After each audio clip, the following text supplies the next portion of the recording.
Good afternoon. It is actually afternoon now. It is no longer morning. We're going to be trying different time, so we'll see how it goes. If it doesn't work too well, we'll go back to 11 a.m. Pacific. But we're going to try 2 p.m. for Pacific, at least for this one, and go from there. But anyways, afternoon. Hi. Hey. It's caffeine corner, and I got my nice warm coffee. It's supposed to be like the coldest all year tonight. It's getting down below freezing here, so I'm absolutely cold, and I'm not looking forward to that because I don't like cold. I don't do cold. I was like born and bred California, so like when it hits like 80, I put a sweater on, right? Jesus. Yeah, I mean it's like it's at 90, I'm still like, oh, it's got a chill factor, you know. I'm originally from Oklahoma, and that's swimming weather right there. I'm in Canada. I'd melt if it was that hot. When I was living in India, it one time it got to be 121.9 degrees for you Canadians. That's 50 degrees Celsius. Oh my God, that was hot. That would be like things are exploding and melting because we don't have enough coolant to keep it down because we're not used to that. Oh, people are dying. Yeah, people. One thing about here, they love to go hiking in the trails, but none of them have the wherewithal to bring with them water.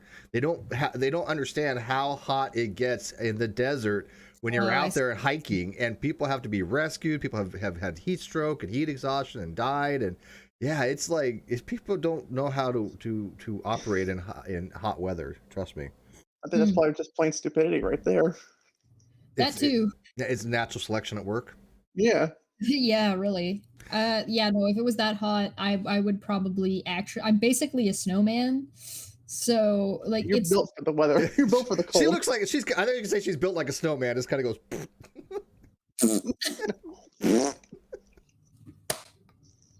God damn it, Steve.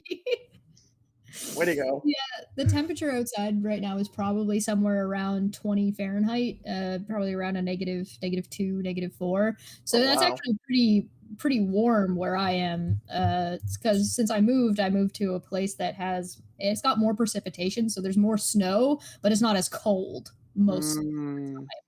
So normally where I used to live, it was like not in Nova Scotia, still in Ontario, but where I used to live, it was closer to like generally -15, and so it's like about 10 degrees warmer where I am now. So I got a t-shirt on. My heat's not on and hasn't been on for a little while. I've got it set to under 70. Our heater's on. We have it set right now for 73. I just looked. It started off 7. We had a new heater put in.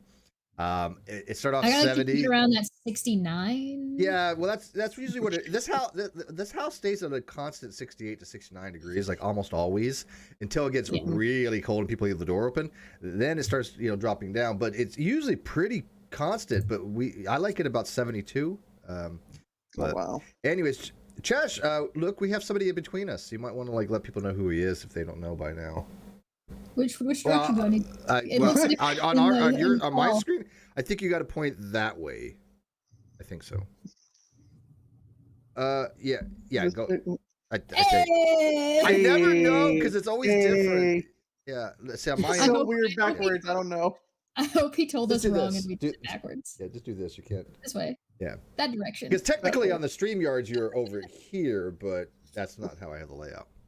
Oh, see, for me, I'm at the bottom, and me. Yeah, I know you're on the bottom too. Ooh, that came out wrong. She's a bottom. This is like a dream come true, Egghead. You sick goblin. Listen, I like beards. Actually, but on the live stream, Egghead is sandwiched between us. So I'm in the middle. So how should we introduce anybody who doesn't know who Egghead is? Because I feel like pretty much everybody should know who Egghead is. And if you haven't seen his reviewing of Kevin Sorbo movies, you need to.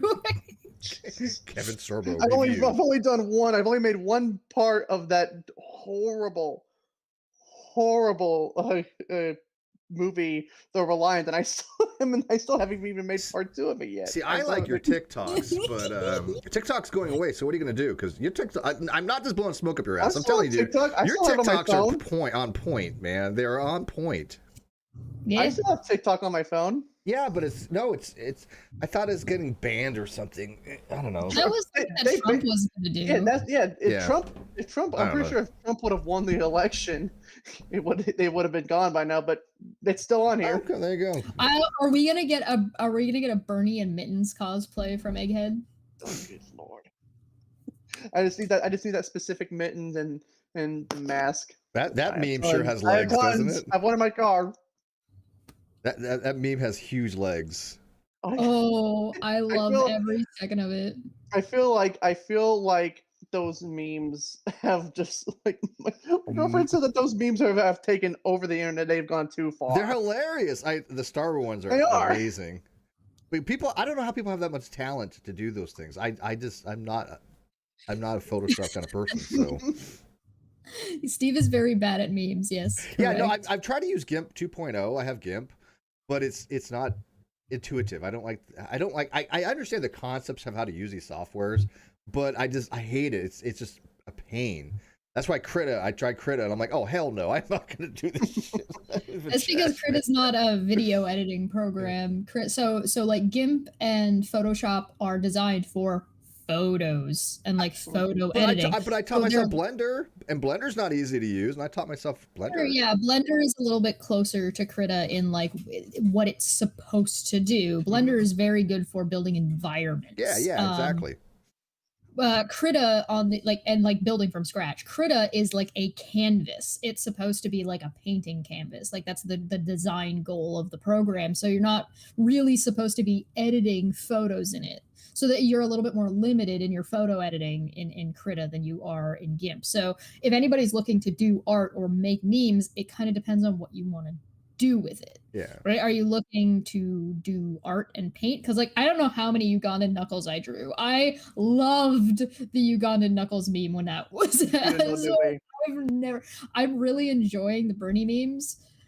Like they're great. I haven't seen one that I don't like yet. Ugandan knuckles just hit different for me. It was just the insanity and chaos of just suddenly all of these people just picking up and agreeing with what was going on. Oh yeah. Taking part in it with there was no planning. There was no let's have a meeting and let's all start clicking. It was one person started clicking and everybody started doing Well, it. that's how these things take off. Usually, they're almost always it's organic. It went just like that. It was so pure and so annoying and I want to paint this wall in front of me red with the Ugandan Knuckles face on it. Oh my god.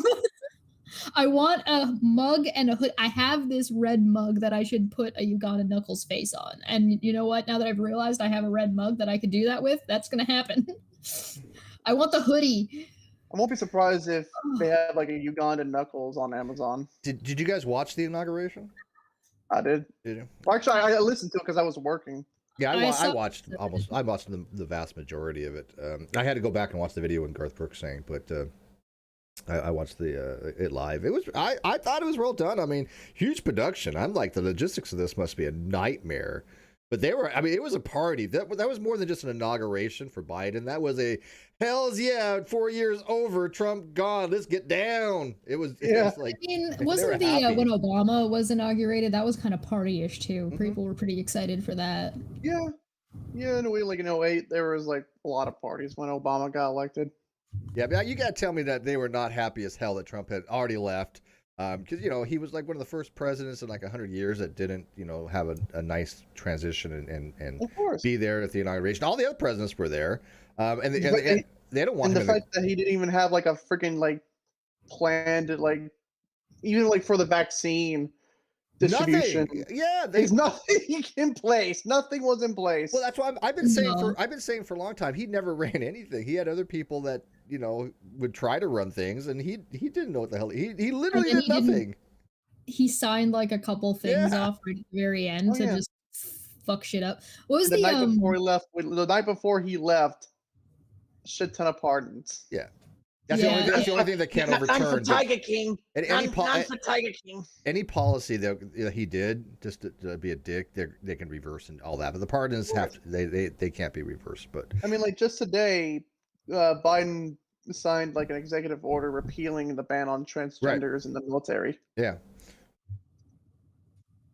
So Yeah, no, I'm glad that Biden is going to do a bunch of social reform. I think it's about time. I think the pendulum went so far to the right with authoritarianism, and this, the Trump taking over the Republican right wing party, that anything going to the left now is going to be just returning it back to some kind of normality. So and even if like Trump does decide to create a third party, it won't do much. No, he's All it not will going is to. it's just gonna split the vote. It's gonna No, split the vote. he already lost his base. Look, when you had people that like, oh well, my president told me that he wanted to march with me on the Capitol, and I was taking him at his word, and he should, give me a pardon or a presidential pardon, and he just left, letting them all hang, and they're like, Oh, whoa, yeah. wait a minute here. It's almost like these people don't know what it's like to be conned. They were Oh, swindled. no, They were they duped. don't. They don't. No. And it's Well, they do now. sad, but it's sad, but it's oddly amusing at the same time. I Oh, well, yeah, enjoyed it. yeah. I'm not going to front. I was like, yes, you guys deserve this. Everything you guys got, you deserve. Every year you spent in jail, you deserve. Period. They got conned. There comes a time where something just gets so absurd and so ridiculous, and people are just so like into this absurd that they jump the shark, and you just have to laugh at them. Like there Exactly. is no other appropriate response. Yeah. And you can say that, oh my God, you're laughing at people going to jail. Yeah, yeah, I am. It's their own fault though. It's the people's own fucking fault because People they were die there in the Capitol. They laughing at weren't. it. The only this was the raid on the Capitol building on January 6th was the fucking perfect time to wear a mask, and they didn't do it. Yeah, It was that stupid. That's what I'm, and by the way, like I said, there's something to be said for natural selection. There's certain thing to be said about the Darwin Awards, and if certain people wanted to put themselves in the line to support Trump, I honestly, I really don't care what happens to them. It's what I care about happens to other people, which sucks, because I don't. they affect other people. That's the problem. I get frustrated and mildly annoyed, and I also laugh at these people who get like so self-righteous as to say that you can't laugh at some kind of tragedy, or you Right. can't there was something bad that happened, how dare you possibly laugh at it. And it's like, I don't think you understand that all of everything is basically built off of trial, error, and human suffering. Right. And so not only do you sort of have to accept life the way it is, but things that are absurd are funny. That's the point of absurdity. That's the point of exaggeration. That's like when you're talking about comedy. And like there's just so many people that they don't understand what makes something comedy and what makes something like can't tell the difference between being just mean and being funny. Now you can be mean and funny, and usually if you're mean and funny, you can get away with it. Yeah. Yeah, well, mean and funny would be something like when they're doing a roast, right? They can be Yeah. really mean, but they can be funny as hell. Well, And it's in good humor though. It's you're not actively trying to harm anybody. well, intent. The Yeah, intent that is I everything. right. There's something to be said for things like if somebody is doing a bit and it's criticizing the government, Yeah. and maybe they do want to do harm to that government. Art does stuff like that. That's what comedy and art and that's its job. It's its job to analyze and dissect and look at the world around you when you're doing comedy or music or painting. That's what it is. That's culture. Pushing the envelope. Breaking down and describing things through art is culture. That's what culture is. So when you've got somebody who's like attacking the, I don't know, government for something it's doing, it might be malicious towards the government, but usually when things are malicious, they're not funny. Yeah. So most of the time it's comes from a good place anyway. It comes from a place some along the lines of like, hey, this is bad and I don't like it and I want to see it improve. And so that wanting it to improve turns like changes the what could be considered like either criticism and comedy to something that is just malicious and not funny, Right. right? Yeah, and Godless Scummer, every day that I'm hanging out with Cheshire, I'm roasted. So, just FYI. Because he asked when is the roast of Steve McRae happening? I'm like, every day is the roast. 24/7. Yeah, it's Ever ongoing, since you met Cheshire, you've been roasted. right? So, so what are we going to dive into today? I have a bunch of Twitter stuff that I've kind of looked at, but nothing really, substantial. But Egghead, why don't you pick somebody here? I have actually Pastor Greg Locke up here. Yeah, let's start with old Greg. Explain who this guy is and what the hell his issue is and the dumb fuckery that he has. He is a fanatical. He is insane. Possibly like one of the worst people I've ever seen in my life. Hardcore right-wing Trump supporter. Still believes to this day that Trump won the election. A video came out today basically saying that Biden is demonic, a false president, illegitimate president, whatever you can believe. Possibly a QAnon supporter or believer, whatever you want to go at this point. But for months, Greg Locke was like, the entire time. Oh yeah, for months he's been saying that Trump won the election fair and square, biggest landslide in election history, yada yada yada. Pandemic fake. Don't wear the masks. It's just he's the worst. He is one of the worst I've ever seen on the internet. He is kind of the epitome of all the bonkers nonsense that goes along with maybe because one of the other people we're going to talk about is Fierstein, and I think that they're kind of two sides of the same situation. Whereas I think Greg sort of encompasses a lot of like the average person, Trump supporter, right, who's not necessarily like who's just those are the ideas that they have. Those are the ideas that they're pushing. That's their sort of agenda, if you want to call it that.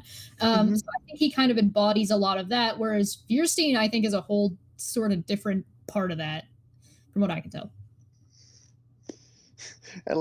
All I know is that both of them were at the raid on January 6th, and in my opinion, they both contributed to that bullshit. They both helped incite the violence. So where is the responsibility that they have then? I mean, that's kind of the key point for tonight is responsibility. People taking responsibility for their part in a lot of this stuff, and I don't deal with influencers, right? I don't understand the whole influencer thing. However, people like Pastor Locke and Joshua and Sorbo, they have some influence, they have some reach. So I mean, I understand what people mean by influencers. They influence people. Where is their responsibility when we are pushing these narratives, which have been time after time shown to be false? Like, for example, like my landlord, he's a Trumpian, and we were shopping a little while ago, and he was just like, oh well, all this voter fraud, blah blah. I'm like, where was the voter fraud? Oh well, you haven't looked into this stuff, you haven't researched. And I'm like, okay, just tell me where to research this. I'm like, I don't know what the hell you're looking at. Either like send you links to like Breitbart or something like that. 4chan. Yeah, oh, good lord. Yeah, I'm just kidding. But probably actually touch on whether or not how we're using the term influencer, because I think when you say an influencer, a lot of people think like, oh, you do beauty or tell people to go buy lattes. I think influencer to me is just anybody that has the ability to influence people on some kind of platform of a sizable amount. Cult of personality or something. Yeah, that's kind of what it is. I mean, if you got 100,000 sub channel and you're getting 5,000 people watching at a time, you're influencing people. I would probably think that maybe intent has something to do with it. Yes, that's there's true. There's a big difference between trying to convince or to persuade people to do something or try to sort of preach like a pastor does, to try like that you're trying to influence people versus something like what we do, which isn't really so much influence. Yeah, inform, We're reinform. trying to help educate people and talk and encourage conversation. We're not trying Right. to tell people to do something or not to do something. Yeah, I'm not trying to change the landscape So, of but no culture. matter how big, like if Steve's channel were to blow up to that 100K subscribers, I still wouldn't. I don't think he would be considered an influencer. Like I wouldn't consider No, I wouldn't either. Yeah. Logic. I wouldn't, or even Undoomed. I would not consider either of them influencers.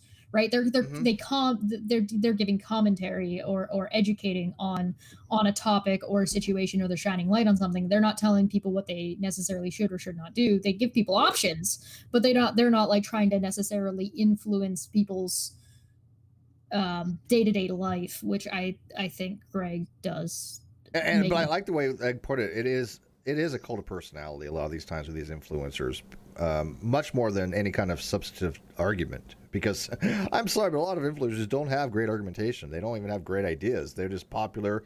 Either they're pretty or handsome, or they've got something about them to just they're talented. But something about them that people like to watch, which is perfectly fine. Nothing wrong with that. It's just that they use that in order to promote. Some subjective opinions that they have, and they want to change the mind of people on it, which they're perfectly allowed to do. But a lot of people just watch these people because, I mean, for example, I don't understand the Kardashians. Never watched any of the Keeping Up with the Kardashians. I don't understand the Kardashians or how anybody has any interest in them whatsoever. I don't get it at all. But they have a hell of a lot of people that do, and that is they influence people. Right. I think there's something to be said for Riley's a little bit in chat flipping out because influencer is meaning as an arbitrary by essentially saying that everybody has influence. Yes, every individual will That's not what I mean by the influence term, though. I the think that people around them there's a and have an effect. And there is something like a butterfly effect that can happen, but there's no way to necessarily measure or say that. But that's not what we're talking about. We're talking about somebody with 95.1K followers encouraging a riot and trying to influence the political spectrum. It's just a whole different yeah, They're different trying to basically say that level of yeah, influence. we're he's been one of these people that basically says that believes, like without a shadow of a doubt, that Trump is still the president. That the reason why he's not doing his second term right now is that they stole the election. They stole the election, even with disregarding all actual evidence that says otherwise. I think it is important to go back. I think it is important to go back to the influence type thing. Look, words have connotations, right? And I don't know. I don't remember the person who came up with this, but basically somebody had one time said something to the effect, when it comes to words, there's equivocal, unequivocal, and analogical. And words like, for example, influence, there could be some equivalency where when we say we influence somebody, like I have an influence, that's not how we're using the term. Like, for example, if I say I love Cheshire, that means a lot different than I say I love vanilla ice cream, right? Even though the meaning of the word love is the same there. Right. Actually, that'd be more analogical. The Well, meaning is the same. That's analogical. Actually, that's that's analogical. why I think it's So important to, or why I thought it was important to kind of touch on what we meant when we said what we were talking about yeah, those words. Because not everybody's going to use it the same way. Yes, because they're influence. indistinguishable in the point of you. Yes, you could use that term this way. You could use Right. this term this way. You could mean to influence one person. You could mean it to influence an object. You could mean it to influence a riot or a lot of people or influence government or money, how money moves, whatever. Hmm. You could influence pretty much anything, but that's why it's Yeah. kind of Exactly. important if Yeah. you're going to have these kinds of conversations to make You sure have to look at the everybody's on the context. same page. Yeah, you have to look at the Yep. context. I mean, well, like I said, analogical language is such that one word can be used many different ways. So yeah, we all influence people. That doesn't make us influencers how we understand that term. That term has a connotation to it of a person who has some media reach that has been able to change the minds of people. And again, usually it's very subjective stuff. I mean, but not always. I mean, I think like Vsauce, I would put him as an influencer, even though he's like just relates stuff, but he's changed the minds of a lot of people probably. Now again, maybe that's pushing the envelope there, and maybe Cheshire is right. people that just inform or educate may not be influencers per se. But again, that's a subjective evaluation if you want to leave, so.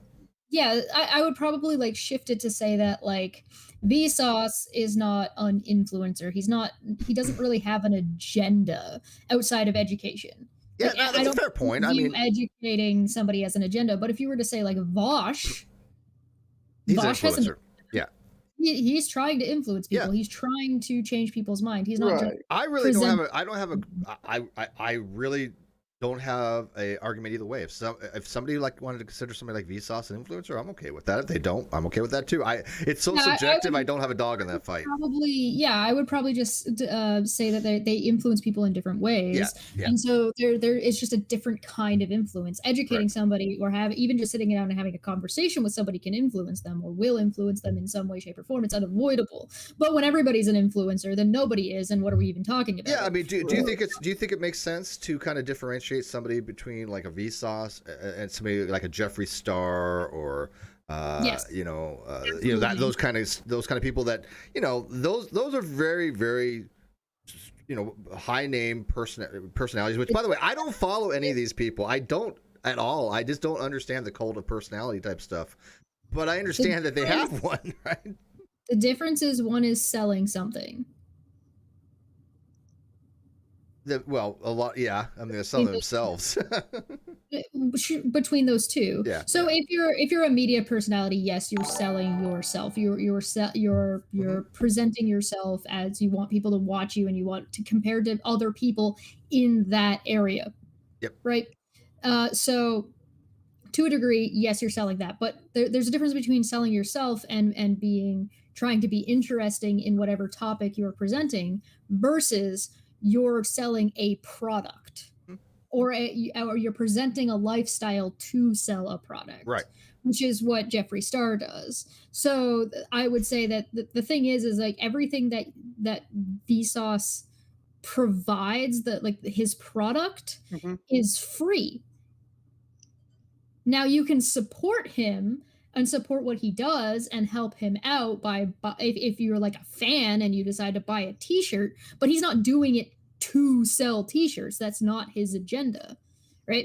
Whereas that's a way different from somebody who's I do glam makeup and I have a glam makeup product line that I am trying to sell.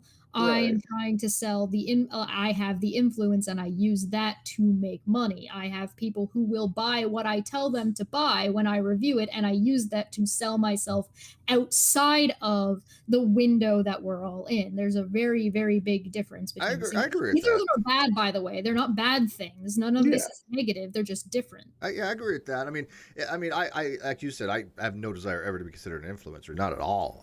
But if we ever had something that we like promoted, you'd like to be known as an educator. Yeah, but if we had something that's promoted, if we had like, for example, like that there's certain things I really do enjoy, like veggie sticks, right? Love them veggie sticks, man. I would promote the shit out of them veggie sticks.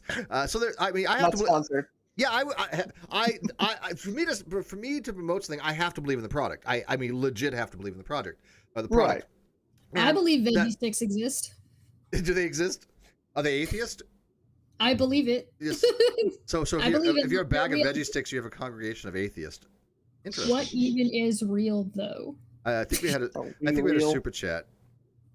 Yes, super chat from Inkboy for 5 says, "Have you seen Russian protesters cosplaying that fur guy with horns? It is effing hilarious." Oh my god, that QAnon guy. QAnon Shannon. He's like, I was duped. That's his legal defense, is that I was duped by the president. Now he realized that he was duped. I'm like, I don't think that really is I mean, if that's the best defense you got, run with it. Either that or his mom calling the prison saying that he can't eat without his organic food.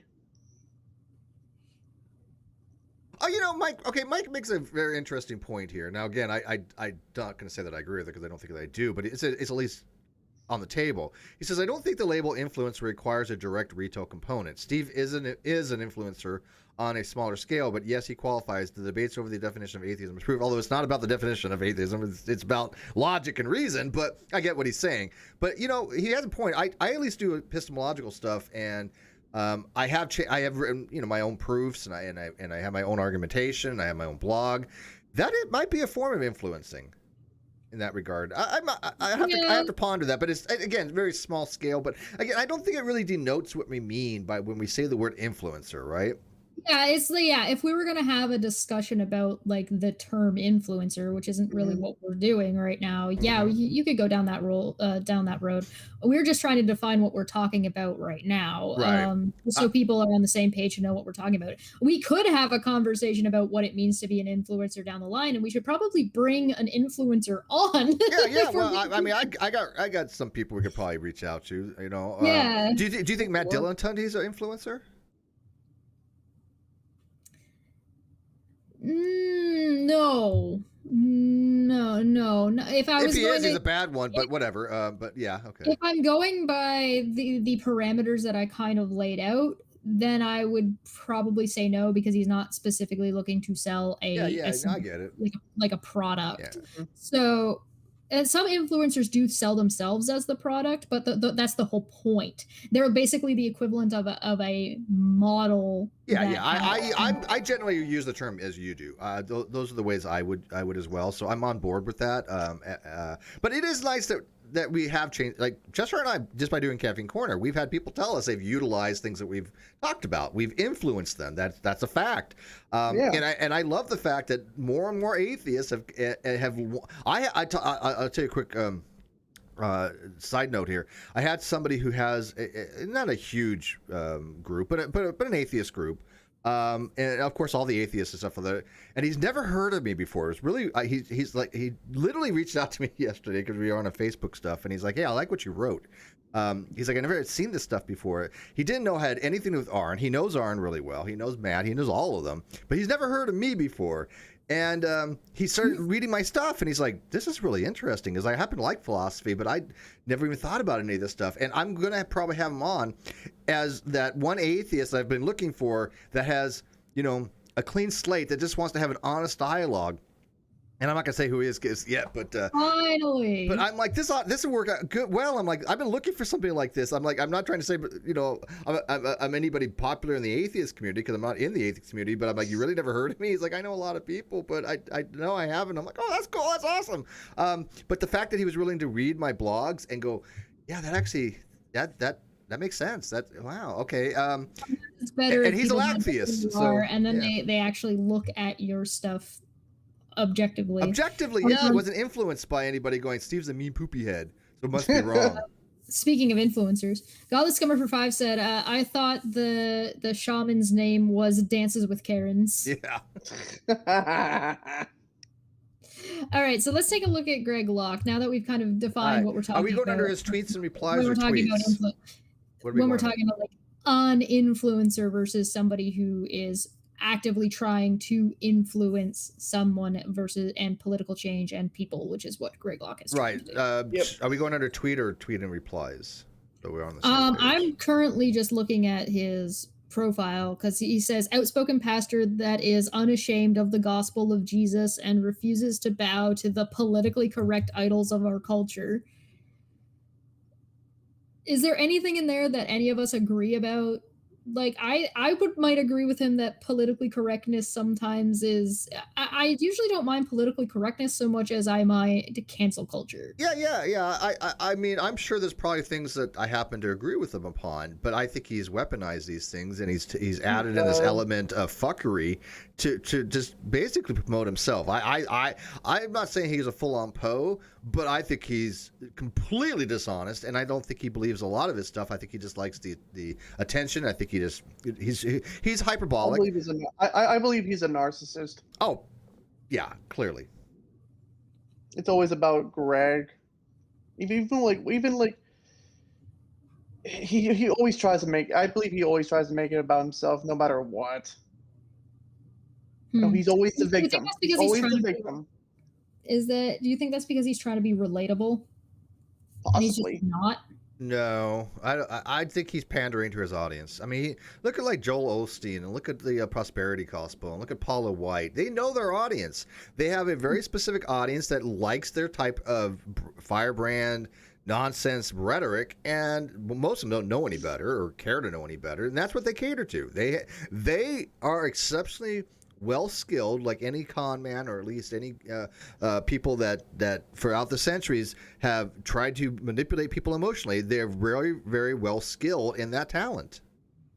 They have a lot of practice. A lot like Kenneth Copeland. What do you think about that, Egg? Oh God, Kenneth Copeland. Wow. Oh, you mean the guy who blew the virus away? I blow the wind of God.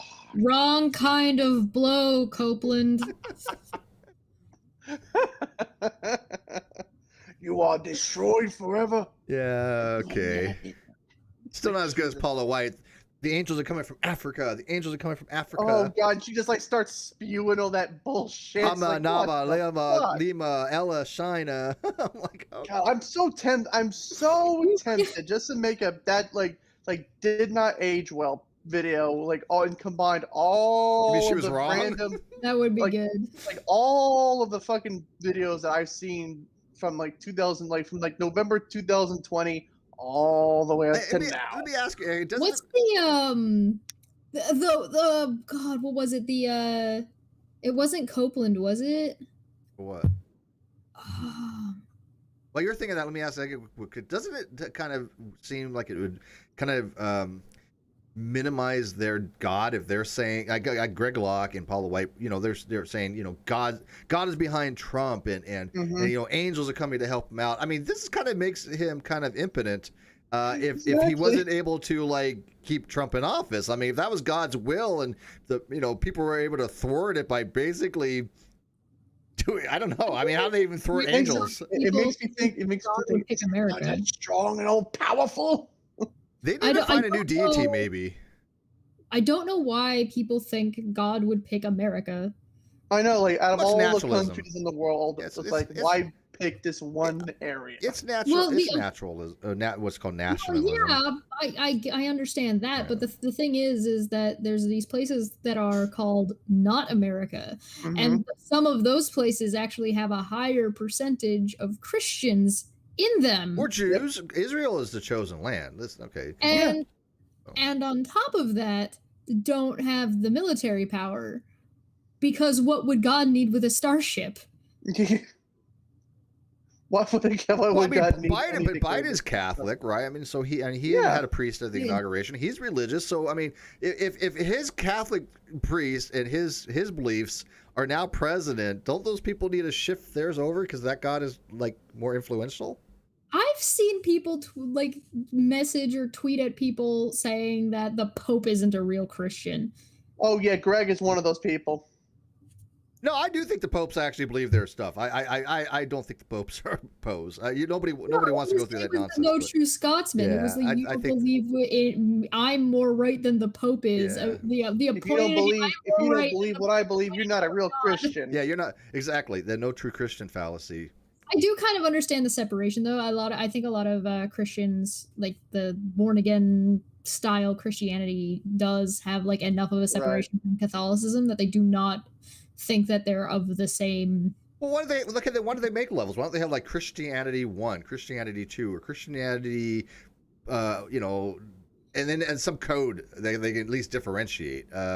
Because, I don't know, because you can't. It's like they all have some core thing. I think one thing in common every Christian has is that they believe Christ is divine of some kind.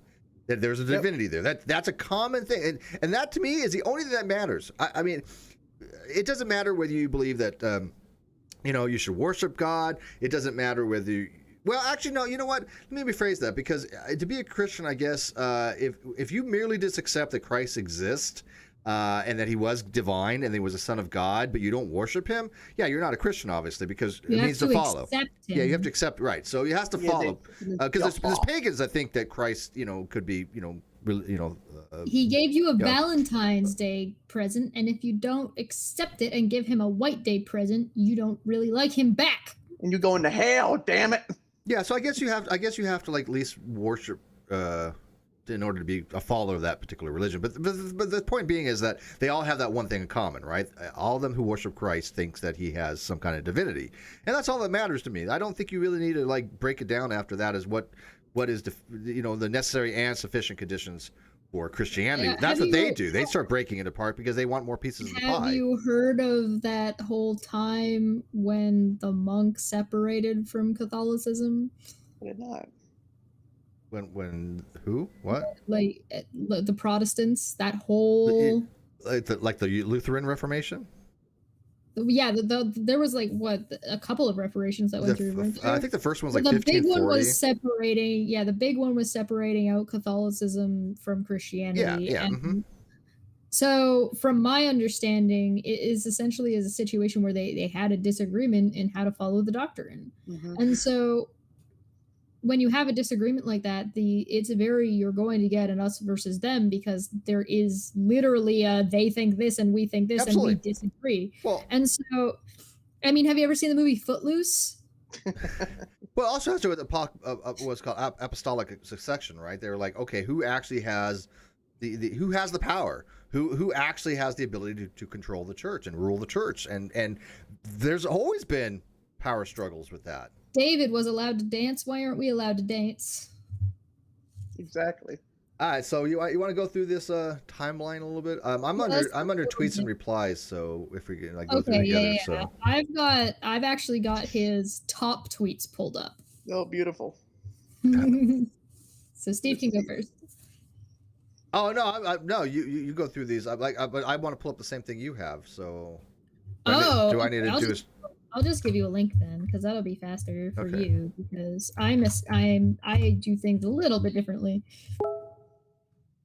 Top tweets. All right, let me. That's convenient. Thank you. One sec. I can add this in a second here. I've got So, this. It just takes me The a first second. one is from January 17th. The top one it's got the little notification on it.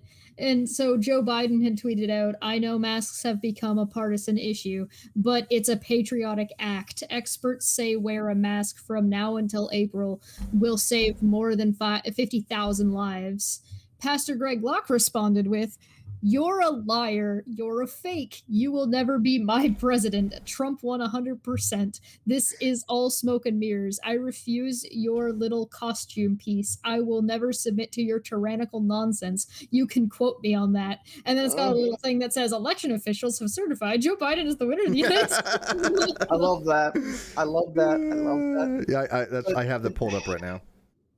It's just the fact that he's oh my And God. I love the fact He's that been on this tirade for the past year, ever since the pandemic started, I love this saying though. that masks don't work. He does not wear masks at all, even though there's been photos of him wearing a mask Yeah, the one on a plane to Vegas. But Twitter literally says, election officials have certified Joe Biden as the winner of the U.S. presidential election.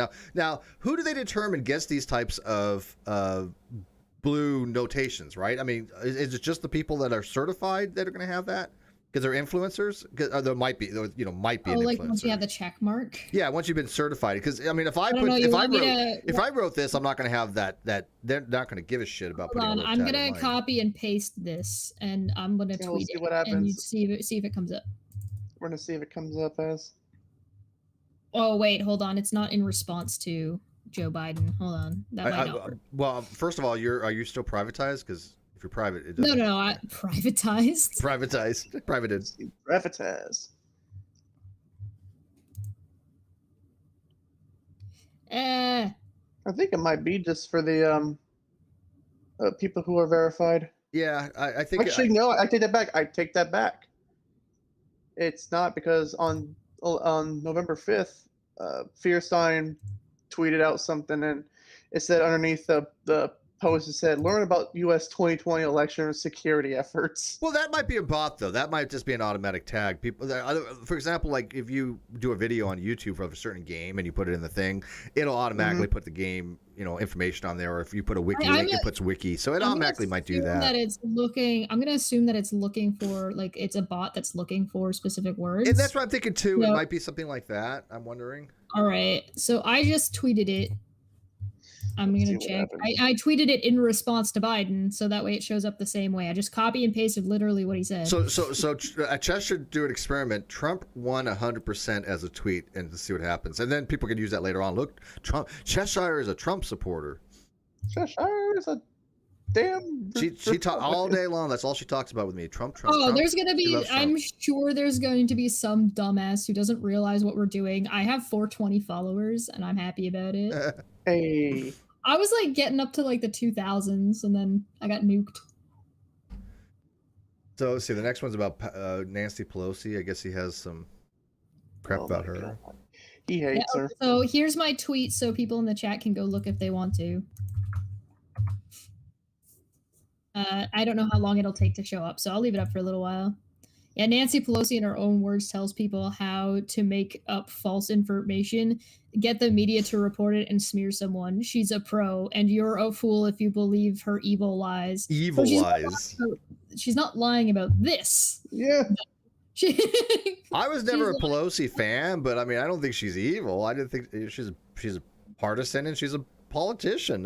You know, but I mean, do I think that she was pretty much on point with Trump? Yeah, I have to admit, I think that she got most of that right. So, it's the fact that he believes that he says that, and you're a fool if you believe her evil lies. Is like, that's ironic coming from him. I wonder if, like, we were to listen to what Pelosi says, if it matches up with what, like, if it's projection and matches what Greg Locke does. Well, it's only 35 seconds, so I can play it, but you won't be able to hear it here. So, okay, we'll play it at the same time. You demonize, and then we call it the wrap-up smear. It's really hard to hear, though. Called the wrap-up smear. You smear somebody with falsehoods and all the rest, and then you merchandise it.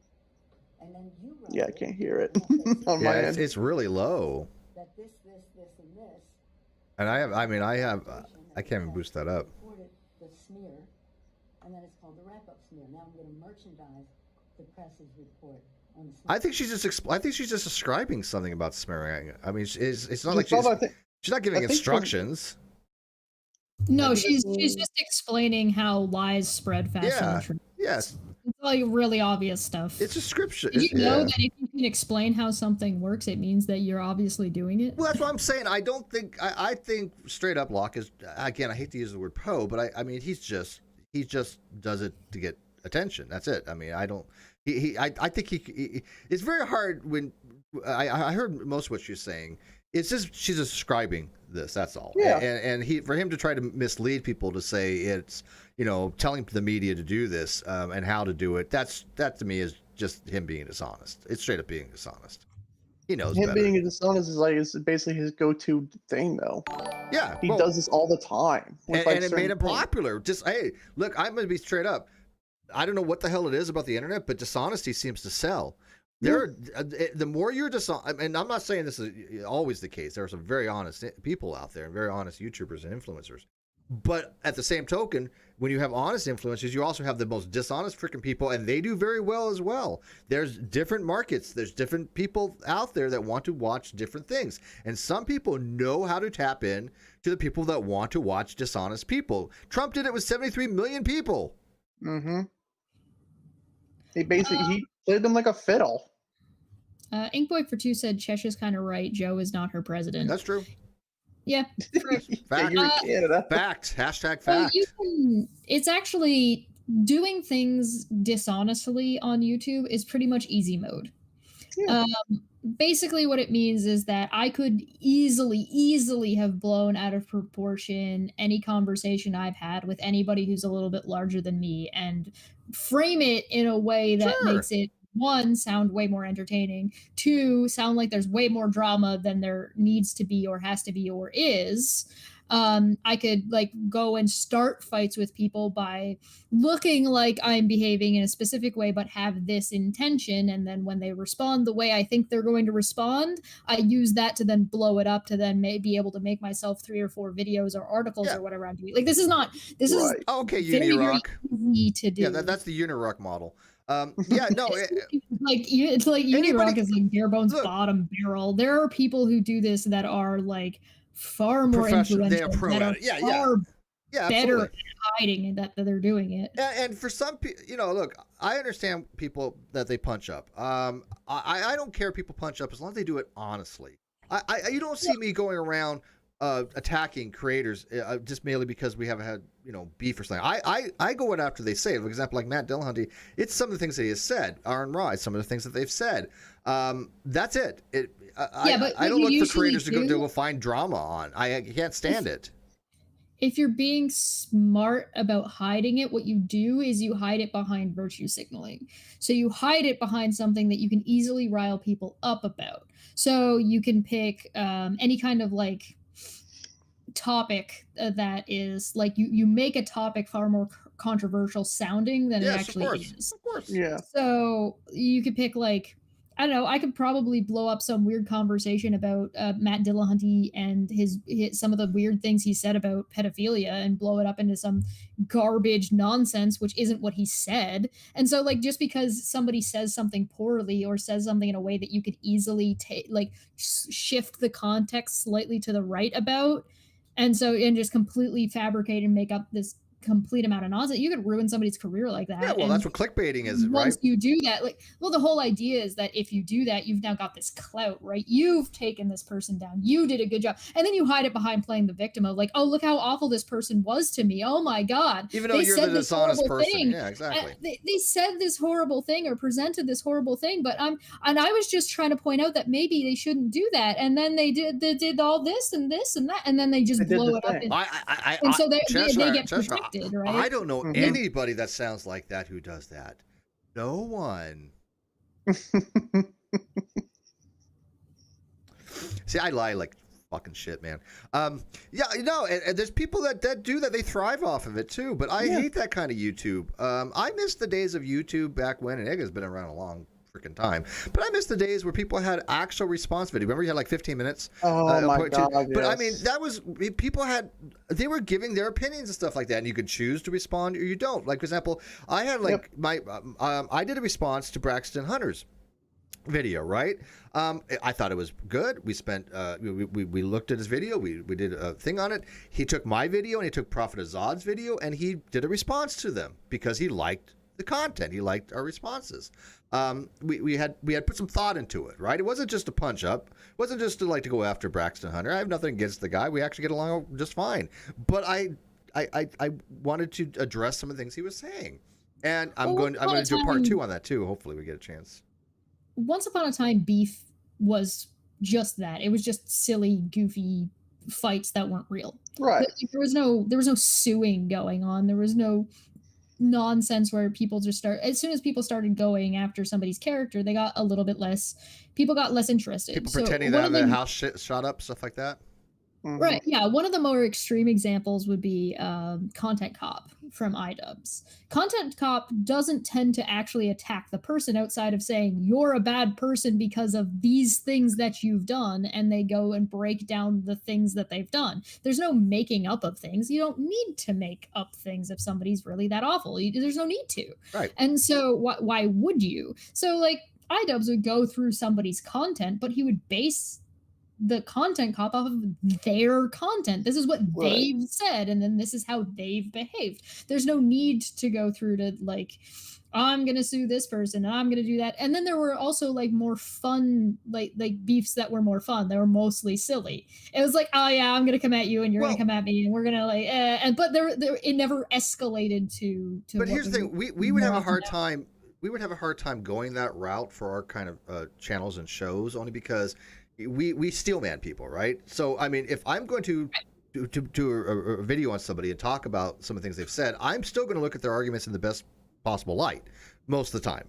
And there's a reason for that, right? Because if you can shit on their best possible, light argument, then anything else is gee dunk. Why go for low hanging fruit, right? And so I see a lot of people that's what they do. They go for the low hanging fruit. They'll take the most dishonest, uncharitable interpretation of somebody, as Jess has said. We all could do something like that if we really probably wanted to. I know Jess, it's easy, but that's I hate that. The shenanigans that I could get up to if I really wanted to. Get the 1 million subs, Jess. All right, but continue on. Egghead, gotta get Egghead in here a little bit. So, are you on his timeline, Egghead? I am blocked. Oh, you're Greg. blocked. Oh, okay. I have been blocked for like I don't even know how many years now. Dude. I think I got blocked by Greg mainly because like back in like 2017 when I first started like covering him, making response videos, I found out that well he's an adulterer. And I'm pretty sure in the Bible they have some choice words about adultery. And because I he don't know. They get kind of was confused on that too about what adultery means. I think that in the Bible it's a very specific term, and I don't think a lot of people qualify for it. right, but like As people the think. craziest thing is because I found this out. This is like just browsing on Facebook, and then lo and behold, I found this article about Greg saying that he cheated on his wife. He fell in love with the church secretary. Hmm. He then quickly divorced his ex-wife, Sounds like a porno. and then basically quickly got remarried to the church secretary. And lo and behold, and everyone was calling him adulterer, that he should resign from his uh, pastor role from his church and everything.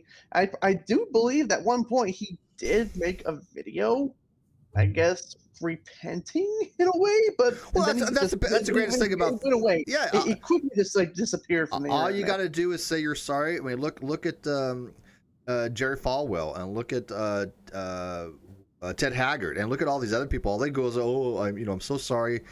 God forgive me," and the evangelistic community goes, "Oh, okay, you're done. You're good. Yeah. Go with God."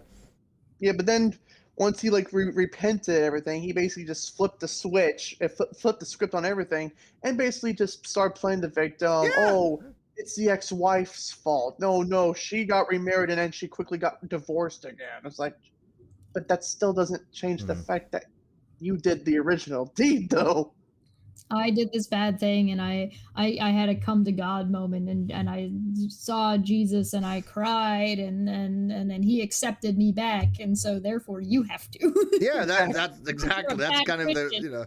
There's now. Correct me if I'm wrong, but I think there's a little bit of emotional manipulation there. Just a little. No, probably. Little emotional manipulation. Okay, so Yeah. he's to Kathy Griffin. Just about the time I thought the phrase "quote wicked whore" was a bit strong, you show back up. So now he's like attacking Kathy Griffin. This is what I'm saying. People do this. They attack larger creators in there just to get a response. Wait, wasn't Kathy Griffith the person who had the bloody Trump Yes. head? Yep. Yeah, and by the way, she's put that back on Twitter now. She was really Good. she was And she but I don't understand it. She was obviously she was like really remorseful for it. She had contrition supposedly, blah blah blah. And then after Trump's gone and everybody says it's perfectly fine and it's cool, she's like doing it again and she's like, I never should have apologized. I'm like, oh, okay, whatever. I don't know. There is something to be said for dishonesty, and then there's something to be said for social pressure. Sometimes people do something and they don't feel bad about what they did, but the timing of it, or when they did it, or why they did it when they did it, ends up being the thing that they're actually remorseful about, not the message that it was sending. Yeah. And so you could have neither both or both, where she's like, listen, I was sorry at the time, or then there's also, I was pressured into it. I felt like I had to, and people do that with particularly apologies that they don't necessarily mean. Now, is it right to do that? Is it okay to apologize for something you're not really sorry for? Yeah, I mean, I think people. You're Canadian. You're required to. Yeah, maybe it's because I'm Canadian. Like, people apologize for things that they're not really sorry for all the time. I can't stand that. Because saying sorry is such like a passive thing, right? In But then you lose it all. But then it loses all meaning. Look, when I say I'm sorry, look, people know I do it very, but I say it very infrequently because when I do say it, it has. There's a difference between something where there's something that's actually gone wrong that you're taking responsibility for, that you're actually apologetic about, and there's another thing for bumping into somebody in the street and you're like, oh, sorry. I get it. There's different degrees of it, it's right? not a big deal. That's what I mean by it's so passive. But how about if you heard, like, if somebody's just being a whiny Karen and you're like, oh, I'm sorry that you feel that way. Bullshit. You're like, fuck off. I don't give a shit you feel that way. You're just annoying. Go away. I don't like those kind of things. That's just personally me. Again. You know, there is a degree of like pacification that can happen. You're pandering I get it. to the person that you want to leave you the hell alone. I think a lot of people like apologize to children, or children spend a lot of time apologizing to adults when they're not fucking sorry because the adults are being oppressive. There's So they're just like, look. There's no sorry. right or wrong here. I think all these things are individualized. You know, yeah, It's situational as well. situation. All right, what else we got here? Let's see here. Excitement will help you stand when everyone else does. Courage will help you stand when everyone else hates you for it. January 7th. No, that's not quite correct there, Greg. That one makes me happy. I like that one. If everybody Well, no, hates you, that think doesn't that- necessarily mean that you're courageous. I'm not sure. I'm not saying how there's any kind of connection here. You know. I love how he believes that it's the typical Christian bullshit of thinking that the reason they hate me is because I'm a Christ supporter. I'm a Christ believer. No, that's not the reason why. But they can use that, right? Because the Bible says they're going to be persecuted, and they can say, "Look, it says right here, Bible says we're going to be persecuted for our beliefs, and I'm being persecuted. Therefore, I'm doing God's work." That's their reasoning. Exactly. Yeah. Oh, a couple super chats. It's just. Yay. Ken Hoven, CPA for 2, says Big Tough Greg Locke is actually 5'5" and 135 pounds. Is that true? That's the size of my leg. Moon for 299 says, Heart, I'll be back. Yeah, that's small. that's a short guy. Yeah. I don't like. I'm short. So all people that are taller than me pretty much look the same. Anybody that's around 5'5" and above all look the same to me. Cheshire literally looks up to everybody. Yes, she's so tiny. She's a small goblin. I am small, but like, okay. So I'm curious. This is clearly Greg saying, like, I said that I'm not apologizing for it, and I'm stepping up. He's always said that basically he will never apologize for what he believes. He, to this day, believes that Trump It's not his belief, right? It's not his belief that people have a problem with. You can believe whatever the hell you want. He can believe whatever the fucking hell he wants. He can believe that the world is flat if he wants to do that shit. Well, beliefs are beliefs, right? I'm not the thought police. I'm interested about people's beliefs. Don't get me wrong, because I do find epistemology fascinating. But beliefs themselves are inert. They can influence things, and you can have action because of those beliefs. But the belief itself is inert. I think people forget that distinction. It's the actions you decide to take because of those beliefs. Right. Yeah. People don't understand that. They keep on thinking beliefs are not causally inert. It's like, okay, hey, the number 2. Can the number 2 influence anything? Can the number 2 act upon anything? Has any causal powers? No, it's the number 2. It has no causal powers. Beliefs themselves have, in my opinion, have no causal powers. You know? Well, it's the same as feelings. Your feelings are going to be valid. Your belief is going to be valid. Now, whether or not you're able to explain it and describe it to somebody else so that they can understand you is something different. And it's the same thing applies to feelings. Sometimes you'll feel something that you just have a hard time explaining to anybody else. Oh, absolutely.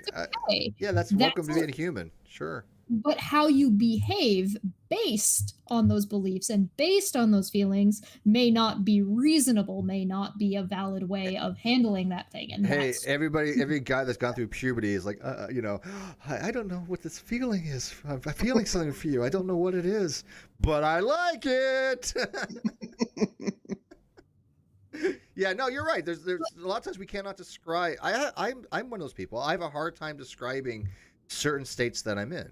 Because even though there might be words for it, they just don't seem to fit perfectly. Right. Yeah. So, out of curiosity, these 2 tweets are right beside each other. The one towards Kathy Griffith and the one towards Greg. Do you think that it would have been better for Greg to just apologize and back down, even if he wasn't actually sorry for it? No. He wouldn't. No, because that's not his shtick. Or not. I'm saying if he behaved in the same way Kathy Griffith did and was like, listen, I'm sorry, I'm remorseful about it, I didn't mean to cause as much harm as I did, I didn't mean any harm at all, and he backed off and stopped doing the thing, do you think that'd be better than bloviating? Only if he thinks that it'll help him. I agree possibly with if it benefits him in any way, shape, right. or form, That's, he would do it. You got to That's look why- at it from a narcissist point of view. What I'm has not going to what asking benefits if them. he would or wouldn't do it. I'm asking whether or not you think that would be good, because No, I don't think it'll be benefited that much. You took umbrage with Kathy Griffith doing it and No, saying, no, well, I really didn't. I'm not even saying I have umbrage with her. I'm just saying that I find it kind of interesting that, as soon as the political winds changed, she was back at doing it, right? So I mean, it's hard to say, look, I'm really contrite, this was a bad thing to do, but then when the political change comes around, oh no, I do stand by this. It's like, I don't know, I find it odd. I'm not upset by it or anything. It's just pointing it out. That's all. Just like when she first posted it, one considered it bad PR, but now like Trump's gone, is like, oh, it's considered good PR. Yeah. I honestly, I think that this is a situation where there's so much pressure on her to be able to like have a job that sometimes you have to make a decision and behave in a certain way so that way you can continue to survive. Sure, in the world. No, she got crucified for a while. Yeah, she's been. Oh, absolutely. She got hung out to dry. Yeah. But at the same time, it's like, what are you supposed to do? And that's what people try to do. Like you guys me, we get people constantly trying to pressure us to the degree to apologize for things we didn't do, or things that we're not wrong about, or try to affect our lives and basically push us off whatever platform. Right. Oh yeah, absolutely. But but that's one of the things I think, hopefully, and again, you can't make any kind of long-term prediction, but I hope that eventually that comes around and there's a payout to that, is that we become people that people know will always give them the straight shooters. We're always going to be honest. We're going to give them the best possible information that we know at the time, and that we have stand by our convictions. I like to be known for that. I really honestly I do. And Jess Shire, I'm sure, wants people to take her seriously. And so, and Egghead, whatever. I mean, he's a TikToker. But but I mean, don't you think that in the long run, because we have built a following, we do have a somewhat of a following. We're not, again, influencers, but people, like, especially when it comes to the epistemological stuff and the critical thinking stuff, people do look to us a little bit. And so I like that. And as more and more people find the channel, by the way, I don't know how to promote my channel, guys. I really don't. I suck at it. I've been losing subs because I just don't promote. I got to figure out. Somebody needs to help me. I need a PR person. Listen, I really don't ask me. I just drew furry porn, and I haven't been. Or no, I didn't draw furry porn. I drew a picture of a furry, and I haven't gotten paid yet. Where's my millions of dollars? Oh boy. I can help other channels a lot easier than mine. I don't know. I need a person that knows how to promote. But that's a separate issue. But I think I said, I think in the long term that it's going to, people that know us will be like, hey, look, yeah, if you want to go on a legitimate channel and have a legitimate discussion and have honest dialogue, then this is the place to go, or non sequitur eventually. So well, I'm hoping at least. It kind of just depends on the landscape at the time and what works and what doesn't. I mean, my conversation with G-Man went fantastic. Yeah, that's good. That was really good. Right. Yeah, exactly. I haven't been able to stream for a week, and so I've got a couple more days, and so I've been using that time to work on and look up some other stuff so I can post a couple more videos as soon as I'm back. But the thing that I find, again, the thing that I value, and I've said this a lot of times, is consistency. Mm-hmm. If people can be consistent, then you're fine. I wouldn't have a problem with Greg if he was consistent.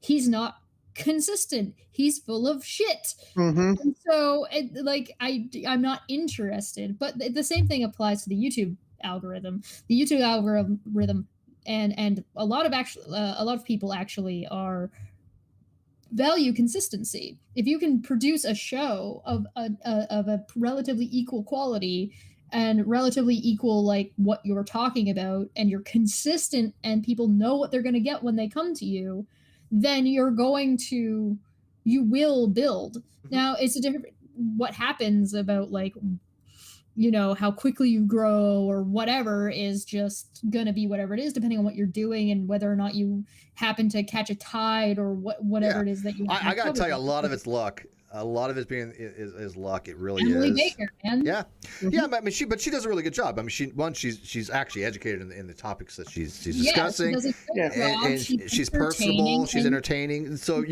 those are the people. Yeah, they hit the metric. They get the algorithm. People follow them. I totally get it. I think that's amazing. But some people non sequitur, we had great luck on that. It was just, a great luck on that.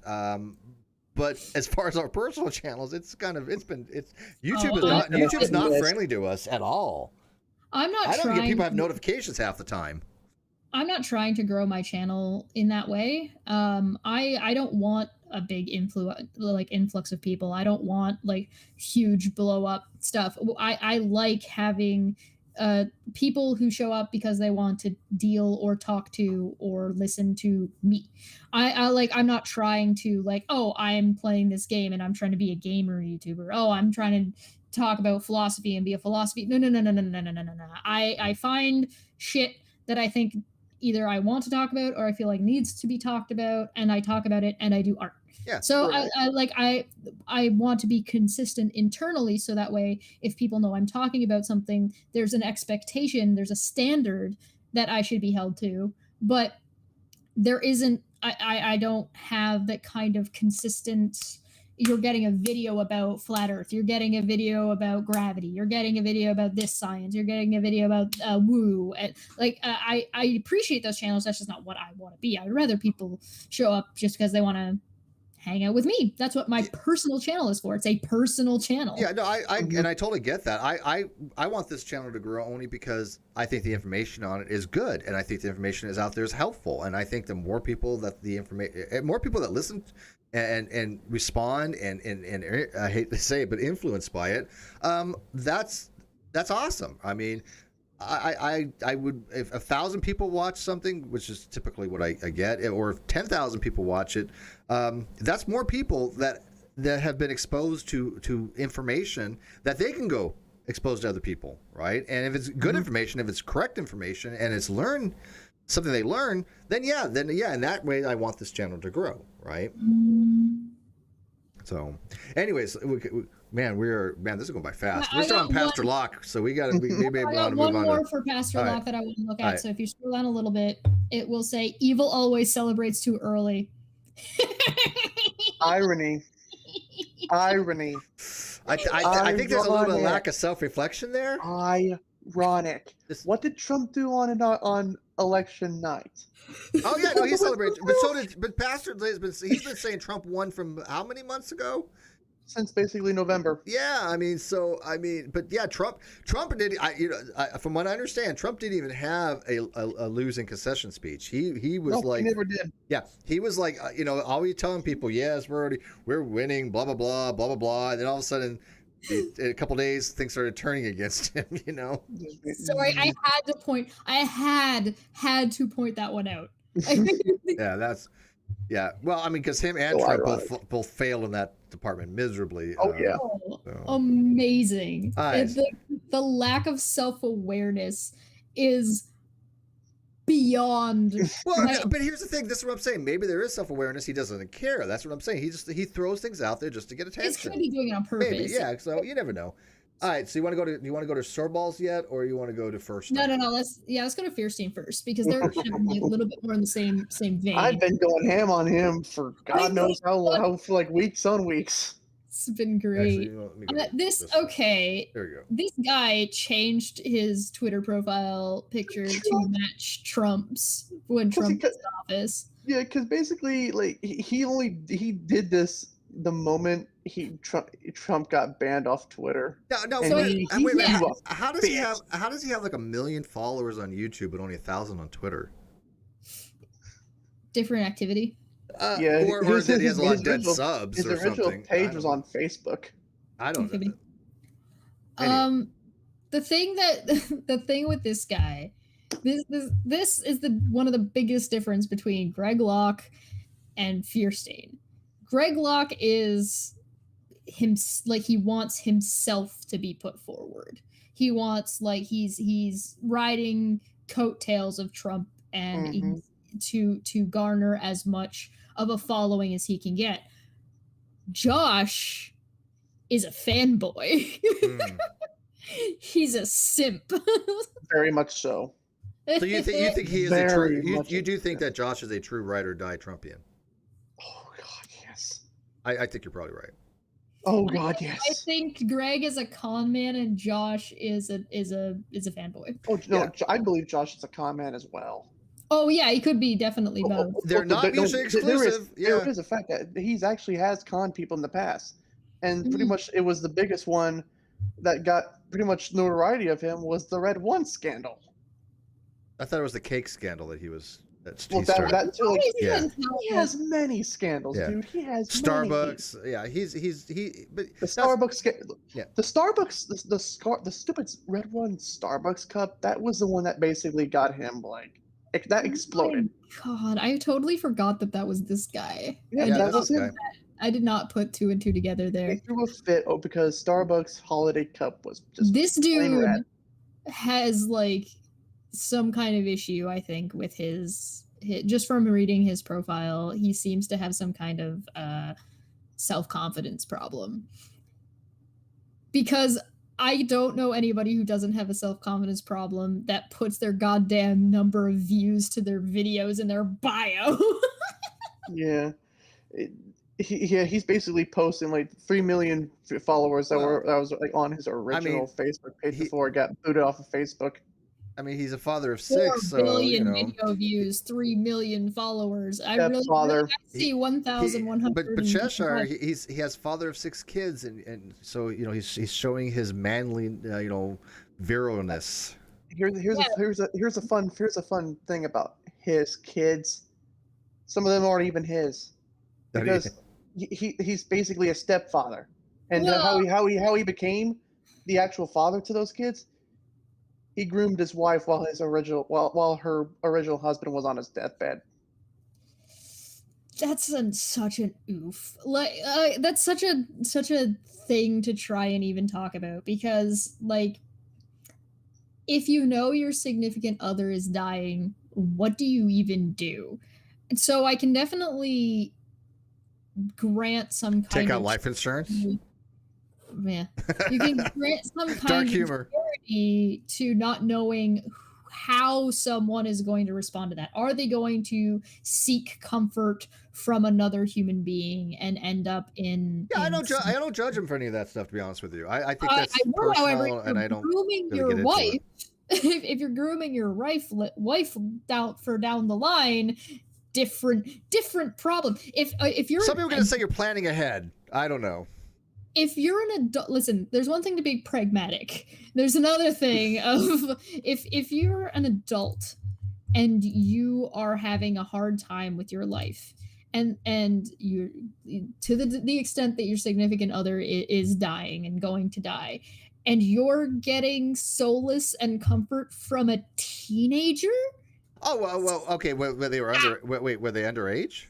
I don't know if they were underage. I don't think they're or not. underage. I don't think they're underage. But This is general advice, by the way. Yeah, I'm still talking. though. Yeah, she already had like 6 kids. I don't think she had 6 kids underage. Yeah. Can you groom somebody in that capacity then? I don't know. The term groom has so many connotations to it, you know. Negative, obviously, very negative connotation. Yeah, Right. that's the thing. Is like I usually reserve grooming to underage. Yeah, people. I Right, kind I of do too, or understand or mentally deficient. Yeah, you know. What do you think, Eggy? I just this is the fact that I guess I hate him. I hate Fierstein so much. He's like one of the main people that I go after a lot on Twitter, on Facebook, and whenever he stopped making videos. Like the last video I believe he made was when he was actually live streaming on the 6th of January, basically saying, "Oh, there wasn't the true Trump supporters that raided the Capitol. It was members of Antifa and Yeah, BLM." that was just nuts. Yeah, It's but just so everybody stupid. knows that was Sorbo bought into that stuff too. Mhm. But even though there was no proof none, that came about that it was ever Antifa or BLM that did it, it was all Trump supporters. And how quaint! Fierstein himself actually replied to Right Wing Watch where they played the actual video of him at a rally in DC the day before the riots. And let's just say that the words that he said near the end, oh boy, it definitely sounded like he was contributing to the saw riots. you absolutely. posting that. Yeah. I edited like a 30-second video basically of him having an interview on Newsback saying, "Oh, there was no encouragement of riots. There was no incitement of violence at all." And then basically, literally, the next clip is him saying, "This is war. Let us stop the steal." And that's like, yeah, no, All right. Well, sounds like, speaking of those kind of hyperbolic words, his very first tweet that comes up here is something like that. Mm-hmm. Yeah, is it a 31-second long one? I believe so. Okay, do you mind if you play it? I'll give go it ahead. to Go ahead. Go ahead. I believe it should be the one. I've got it. Okay. It should be it. I know. All I'm right. good. While you're doing that, because I got to move a lot of stuff around to do this. So Yeah, that's the one. Yeah. Okay. He's got what did you say, a tweet that kind of shows that? He's thanking Right Wing Watch on his. Yeah. Not realizing that, hey, this is not good for you because it shows that you're inciting violence. Oh God. He's also retweeted, "Yesterday was sanctity of life." Why did my Twitter just explode? Is he watching? Did he boot me? That was weird. Okay. "Yesterday was Sanctity of Life Sunday. How many pastors stood before their church and lamented the slaughter of the unborn in our nation after having told the same people that they could, in good conscience, vote for candidates who are the proponents of continuing the slaughter?"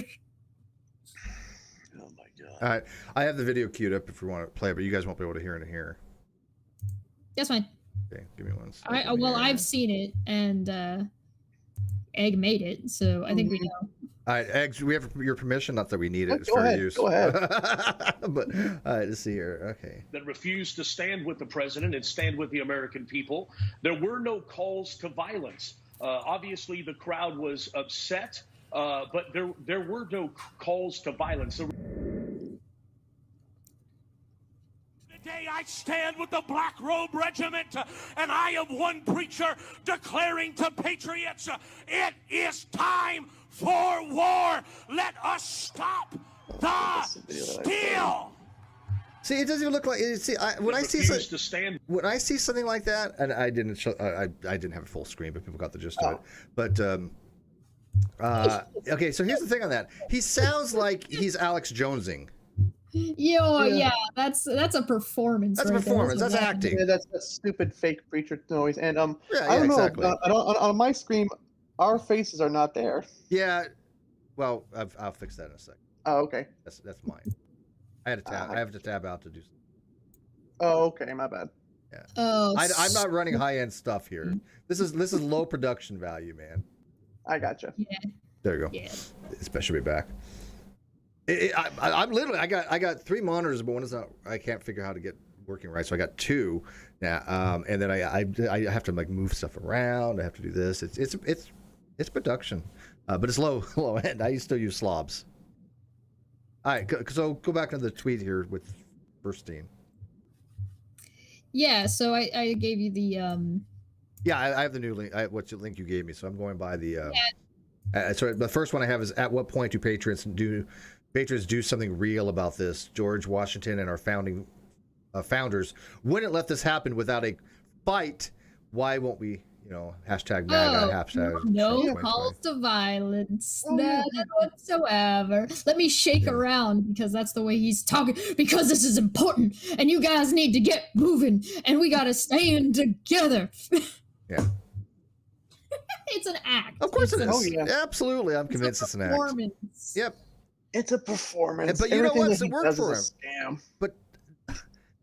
But here's the thing: it works for this type of con. Mm-hmm.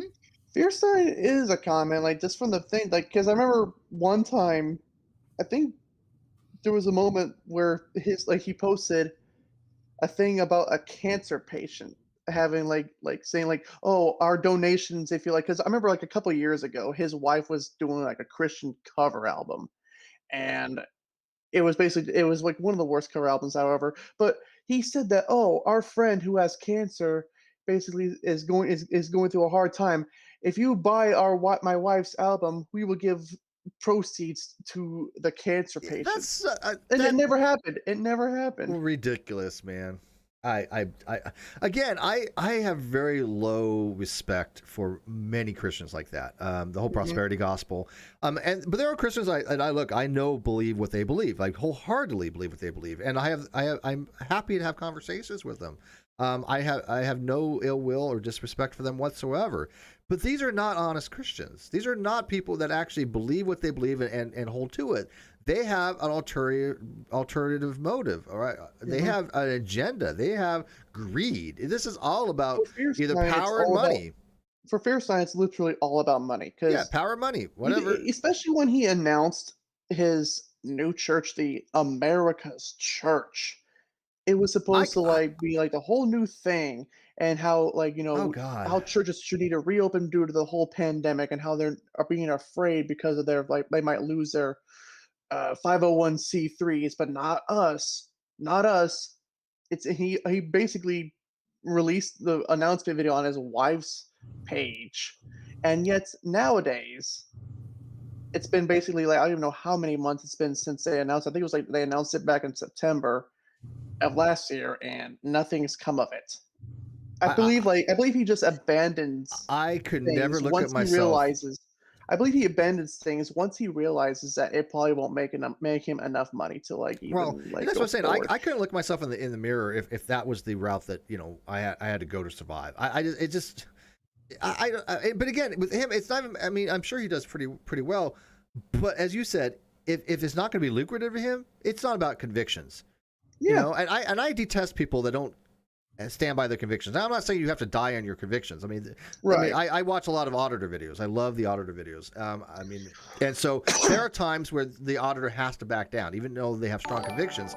But if it's going to risk you going to jail over some nonsense or getting shot, then that's stupid, right? I mean, there is a point of knowing it's foolish, not courageous to just run at somebody that's pointing a gun at you. Right, exactly.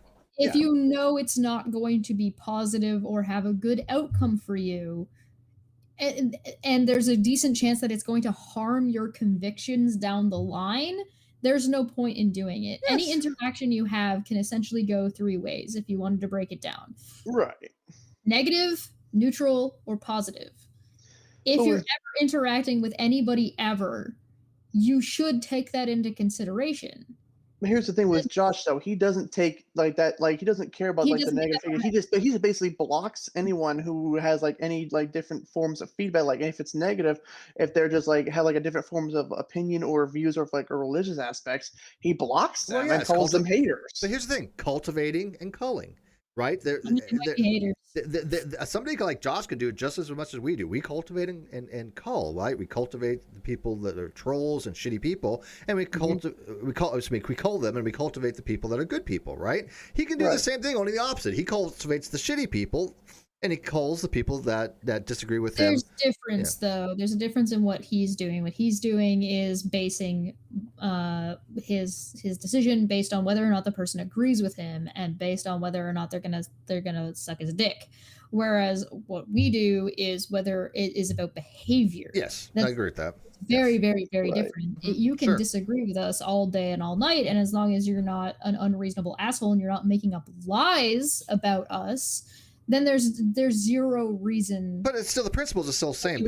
It's still cultivating and culling. The principle's still the same. It's just what you're cultivating. What is it you want to cultivate? I don't want to cultivate a bunch of Trumpsters. That's not my thing. It's different. It's just having a different standard or a different like rubric of what it is that your goal is. Right? Do you know how much? I honestly do believe this, and again, completely subjective opinion. But I honestly believe that if I decided one day to become a hardcore evangelistic theist or become a hardcore firebrand atheist, I would double my numbers. I I do believe mean, that. it depends on how you did it, but yeah, you could very easily. Yep. And with him just abandoning like going back to the whole like him like abandoning things like the conviction things, like America's Church isn't the only thing that he's abandoned. Like he's abandoned so many shows in the past, and if I believe like the first one that actually caught my eye was an anti-suicide page that he abandoned back in 2015. It was like cancel your suicide or something on Facebook, and it's been it's been abandoned collecting dust for years. He claims that he forgot the password to the login page for that page, but like I'm guessing myself he's never heard of the forgot my password button on Facebook because Yeah, you could get back he's into always stuff. done this before. And there's also like other shows that he's done. I believe he wants to be like a freaking online celebrity because he's abandoned other shows like The Radicals. He had a show that he was hyping up called Battle Line, and he only made like 3 or 4 Well, episodes of here's, Battle well, Line. here's the thing. I don't have a problem with that. Let me tell you why. There are things that are hit or miss, right? We all try out different things. Like I happen to love my DEFCON 1 science, right? I've done a numerous, number of episodes on it, but Landon's busy. We haven't had a chance to do more. We both want to, but I haven't Right. abandoned it. I've tried different things in the past. They just didn't really fit my thing, and okay, done with it. Sometimes you try something and it doesn't work. Yeah, I but know. Yeah, exactly. It's hit. Like over and under. I love doing over and under. Unfortunately, Atheist Pastor's been busy. He's been having a lot of in real life stuff, but we're going to start that back up. But like Caffeine that's Corner has been very awesome. successful for like a year now, right? I mean, Yeah. Right. somewhat successful. I don't know, limited, but I mean 'Cause he was pushing it like big time, like in like 2018, and it's been like I don't even know how many years now, like 19, 20, 21, 3 years, and it's like it's It's like the excuse. yeah, the excuse of like trying to like what's going on? You hyped up all this show, now it's another thing that you abandoned, and it's like yeah. it's But like what again, Trish says, I don't know. consistency is key. It's hit or miss. Like I agree to argue. We're ready. We're going to take a 2-month break, which was initially planned after the next show. But I mean, that's been going on for like a year now.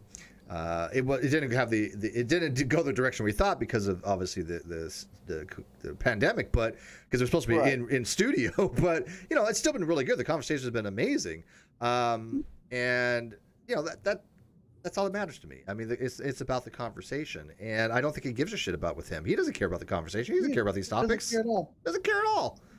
Yeah. Kawasi for 5 said, do you reckon people have some sort of innate fascination towards authority figures shouting and barking words? Yes. Alex Jones is like that too. Yes, absolutely they do.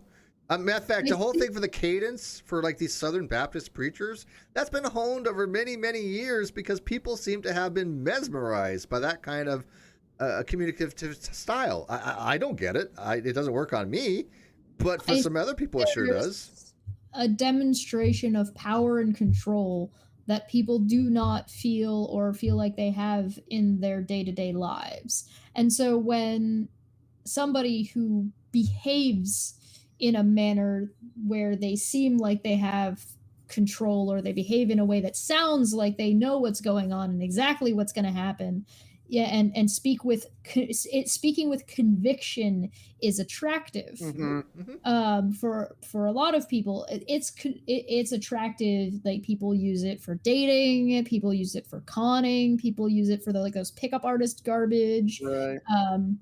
You can use it for job interviewing. If you sound like you could do it to, break into a bank, if you act and behave like you know what you're doing and you're supposed to be there, a lot of the times people will, hell, that happened with Joel Osteen, a guy who kind of looked like him, who was an impersonator, got all the way onto the stage greeting people and saying hi because he just was able to sell it. So people are attracted to conviction and passion. People are attracted to power and control. Exactly. And those aren't, and being attracted to those things isn't bad. It's just have better taste. Yeah. Listen to what the people are actually saying, not just how they say it. Kawasa says maybe Steve should try it. We'll call it the Angry Agnostic Show. How about something more along the lines of maybe like the Angry Steve Show? But that would be the acronym would be ASS for that. So I don't know if that would work. I would like that, but I think Steve needs to work. Steve needs to work on his anger and like portraying himself as angry in a productive way. And, you know, so I love I actually I don't like it, but it's odd when people think like on Twitter that I'm angry. It's like I'm not. I really when they, you know what does make me it makes me frustrated. It doesn't make me mad. It makes me frustrated when people try to assign emotional things to you that are not in your argumentation or in your comment, because that's how their brains think, and it's like, stop doing that. That's bad. That's dishonest. It literally is dishonest. And that's, if you want to annoy somebody, you want to annoy me, that's how you do it, because I'm not going to talk to you after that. You're done. Some people do that by accident, and some people do it on purpose. Maybe, but whether you like it or not, if you're just reading text of somebody that you don't know, you have to infer. Right, you don't have a choice. Right, but that's fine. But then when you tell them, look, but I think a lot of them do it to troll. But look, if I say, look, I'm not upset by this. I'm telling you my actual states. I don't mislead people on my states. If I tell you I'm not upset, I'm upset. The reason being is when I actually am mad, I want people to know when I'm actually mad. Right? I don't want to be mad all the time, because there's few times I am mad. What an upset person says. What do you mean? An upset person is the person who says, "I'm not upset." Oh, okay, yeah, but that's why. But that's why over a period of time, I'm not upset. You're secretly upset. I'll be live streaming and I'll be tweeting, and people can see I'm clearly not upset. They're like, "Oh, look how mad Steve is on Twitter." It's like, what the fuck? My favorite is always like when you remember that people mostly spend a lot of their time on social media sitting on the toilet. Like Trump. Dr. Zayas says, I miss Over and Under. Those shows are great. Thank you, Dr. Zayas. I gotta admit, those were fun. I didn't think that I would be enjoying doing political commentary, but the stuff we did with Landon was amazing, even though that wasn't on Over and Under. But I think Atheist Pastor and I we enjoy it, and that's the reason why we do it. It's not going to be as popular as probably as Caffeine Corner, or certainly not as Non Sequitur show. But that doesn't matter. We enjoy it. I think that's the whole point of doing these things, is that people want to watch stuff that people enjoy doing. If you don't enjoy doing it, then why bother doing it? And I don't think Josh Furstein, it's not a matter he does this because he enjoys it. It doesn't matter because he believes this stuff. I don't want to watch somebody like that. I don't think, the last time I watched a Furstein video was probably 2015. Well, that's only because you're not buying it. You're not buying that he actually cares. Yeah, of course not. What people are buying is that he does. It's that passion. It's that conviction. And some people buy it when it's packaged a specific way. Exactly. No, no, my tagline wouldn't be Angry Steve, so it'd be more like ambivalent, That angry guy. I'm still. Look, years ago, I used to say I was an apathetic, agnostic, partial theological cognitive. Even though I migrated from the theological to cognitive, I am a cognitivist after much pondering on this. Because if you read some writings from Oppie and some other stuff, it's a complicated subject. But I'm still apathetic.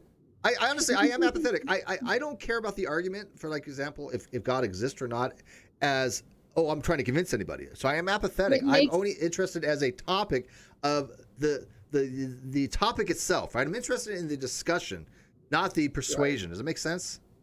It makes me think of Winnie the Pooh. Pondering. Pondering. One thing that I did remember just now about how Chesh said basically people are attracted to like certain things if they're like packaged like certain ways, and they could like listen or even even donate to like that type of stuff. I remember it was like back in 2019 when the election cycle was just getting ramped up. Josh created something called Viral Pack, and it was basically like a pack to help raise money to donate to any conservative members in Congress, even Trump, to help them get reelected. They managed to raise over $36,000. And what's weird about this, because I'm looking at this now, it says contributions from this pack to federal candidates, $0. And 0 cents went to any candidates. I'm just thinking to myself, where did that $36,000 go? Where did that $36 He's driving a new car lately, isn't he, or something? I don't know. He moved to Texas. he moved to Texas. So my guess is maybe that was moving expenses. Moving expenses. And the best part about him moving to Texas was this.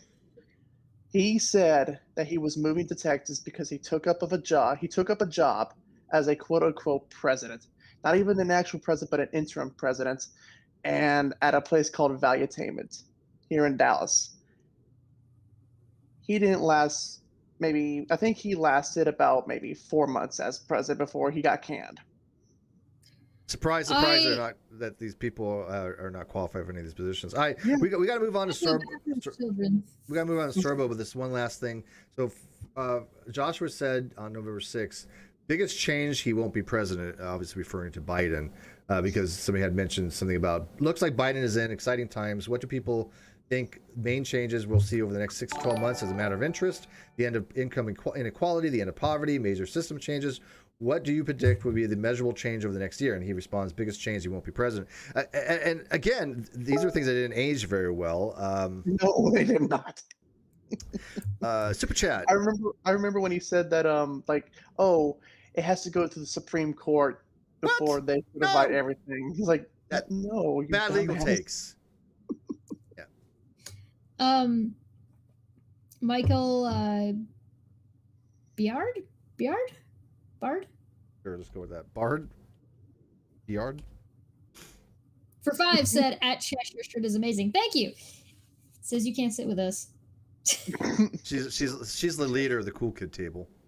I mean, okay, to be fair, would we let any of these 3 people sit with us? We might sit down and talk to them. We might have a conversation, but would they be able to sit with us? No.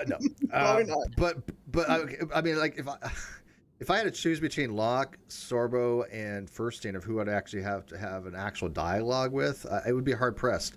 It'd be Sorbo for some of his religious nuttery. It'd be Furstein for his just to show what a con man he is, and Locke would just be lulls. I don't know. I would take Sorbo because it would be the most beneficial numbers wise. I don't give a shit. I would also no. Listen, I'm being pragmatic about this. If I had to talk to one of them, because the answer is I would rather not talk to any of them. Yeah, but if no intention on it. No, I have no intention of reaching out to them. I have no intention of bothering them in their day-to-day life about coming to talk to me. No. Now, if they were going to reach out to me to have a conversation, yeah, sure, I would talk to any of them. I don't have a problem with that. But if I were to needed to go out of my way to have one of them to have a conversation with, I would have to have reasons behind doing it. So my reasoning would be that nostalgia for Kevin Sorbo. There's enough what the fuckery going on to sort of ask questions, and I want to believe, though I'm not sure 100%, that he would come off as far less of a misogynistic asshole. Now, he might still be a misogynistic asshole. I don't know, given some of the stuff he said about Lucy Lawless. I would much rather have her. I big fan of Lucy. Oh, absolutely. That's somebody I might actually reach out to have a conversation with. But if I had to, I would be awestruck. I think Kevin Sorbo is cognizant enough of being on camera that he would not treat me as poorly as I think the other 2 would. Oh, yeah, because the other 2 don't. They're known for being that way, so they wouldn't matter. So one last thing with Furstein, because I just saw this. He's talking. He's responding to Camelia Harris here. He says, "Hey, Witch, why aren't you condemning your supporters? Parentheses Antifa violence against MAGA supporters in D.C. tonight." Yeah, that's bullshit.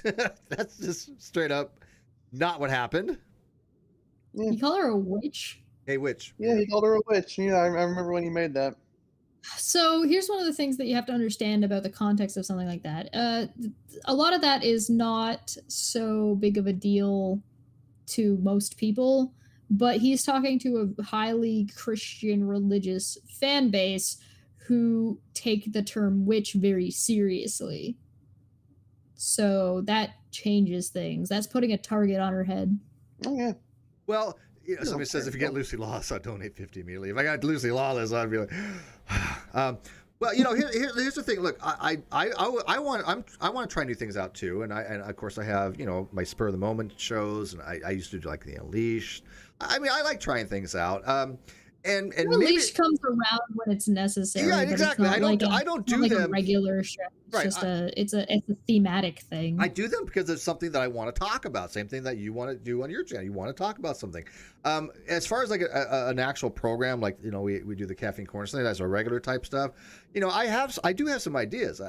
But I want things to have fruition before I even involve myself with another project. And obviously with the very slow moving legal things going on, that may not happen for a while. But after that, who knows, right? I mean, I might try to build this channel up. I might even change the name of this channel.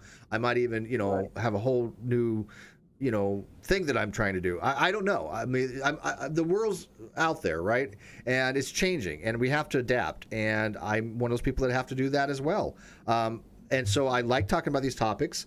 I love doing the math stuff. I love doing the philosophy stuff. I love doing the politics stuff. Maybe there was a way to incorporate all of them together. So I'm always looking to have new ideas and things like that. It's just like things that honestly have been so slow.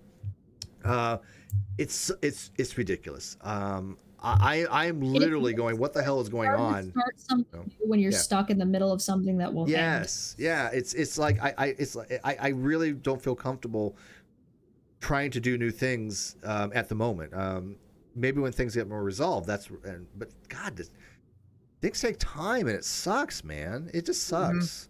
Because we all know how things are going to end up in certain things, right? Right. There's a lot of legal cases going on. We already know the end result for the most part, but it hasn't happened yet, and that's what sucks. Hurry up and wait. Hurry up and wait. Military. Yeah. All right. So let's dive into Sorbo here real quick because we only got about 13 minutes left.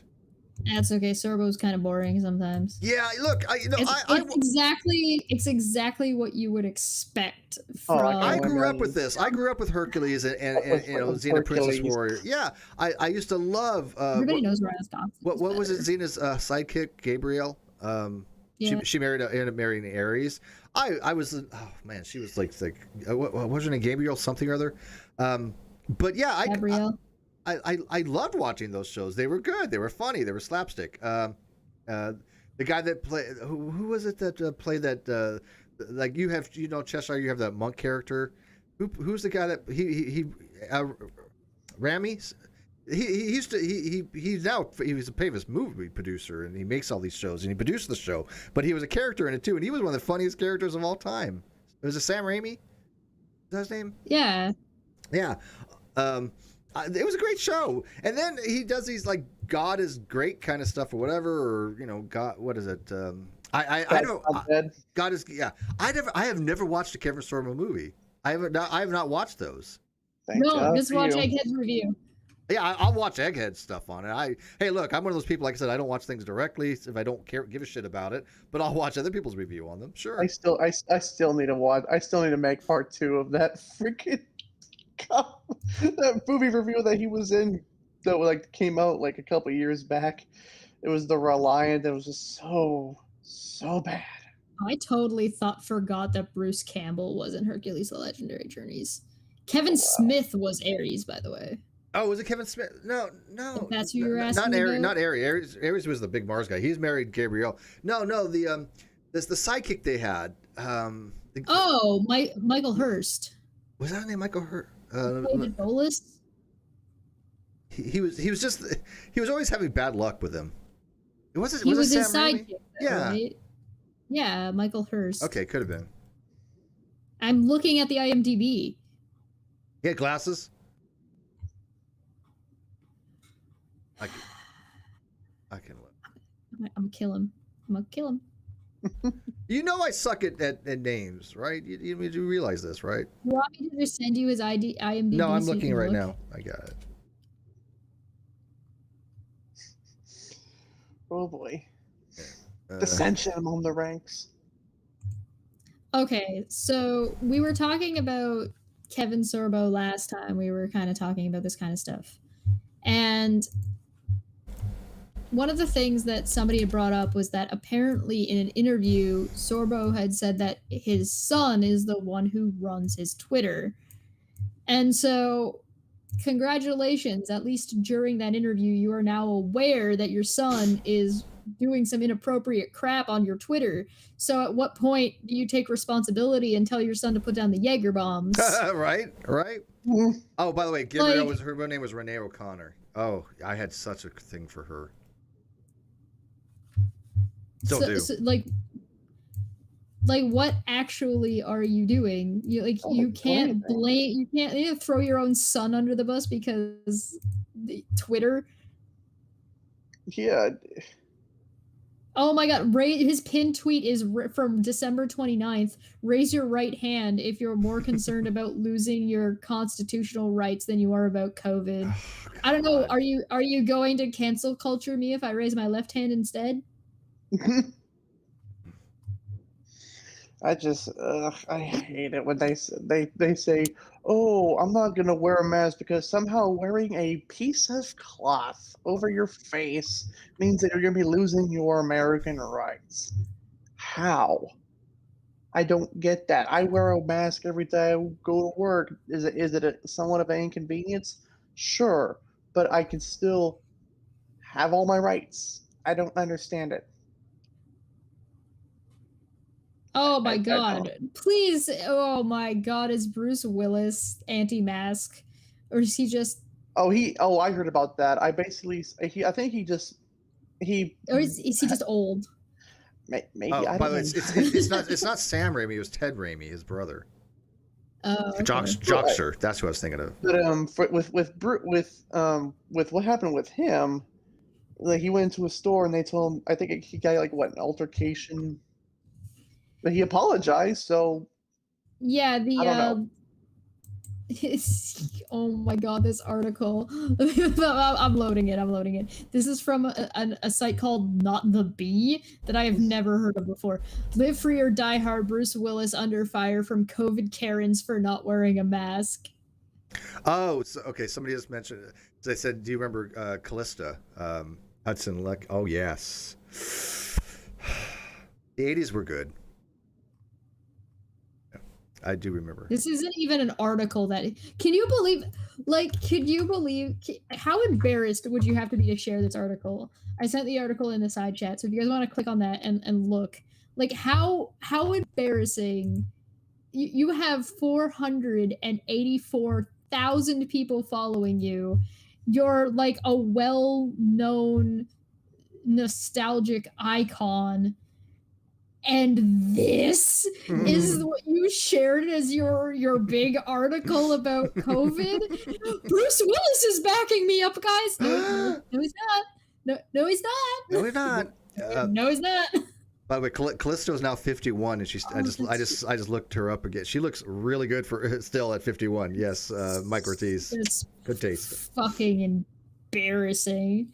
And like Bruce Willis is the kind of guy who he's the kind of guy who doesn't watch his own movies. He doesn't really do memes. He's very much like he stays very separated from kind of the direct world around him. Who, Bruce Willis? Yeah. Yeah. Well, he's a narcissist too, I think. But do you think? How do you find out if it is Kevin Sorbo or his son doing these stupid tweets? How would you know? How would you even determine that? Because I think it's actually him, but I mean, he doesn't. There is no indication on his Twitter or anything that is run by anybody else. He doesn't. I don't think so either. Yeah, he's not forthright with that information or forthcoming with that information. Yeah, I mean, and Lucy Lawless thinks it's him. I mean, Peanut, that was hilarious. Lucy Lawless does think it's him. Yeah, that was hilarious. Oh, did she put him in his? I didn't realize they had such. There seemed to be some animosity there. But man, she put him in. Does. That was shade. That was straight up shade. Well, the Kevin Sorbo Twitter said that her show was only more popular than his because she sucked the director's dick. Wow. Like, what the fuck do you expect she's gonna say back? Like, what do you? How old are you? Well, obviously she was married to the, but it's like she was talented. People liked Xena because it was a good freaking show. Oh, she fired back with basically saying that she still had a career. Oh. So it's like, what what Oh, what wow. absolute nuttery. Like, how old is Kevin Damn. Sorbo at this point that he's mad about somebody else's show from like the early 90s very egocentric. did better, and that has anything to, what does the whether or not people who are watching enjoy the show have to Right. do with whether or not one of the actresses is sucking somebody's dick? I don't get it. I Completely don't know. unrelated. I happen to like Xena better than Hercules, only because I just like the show. I mean, but It was darker. It was Oh, allowed yeah. to do more, but Yeah. that had it was allowed to do more because it wasn't like the main syndicated show.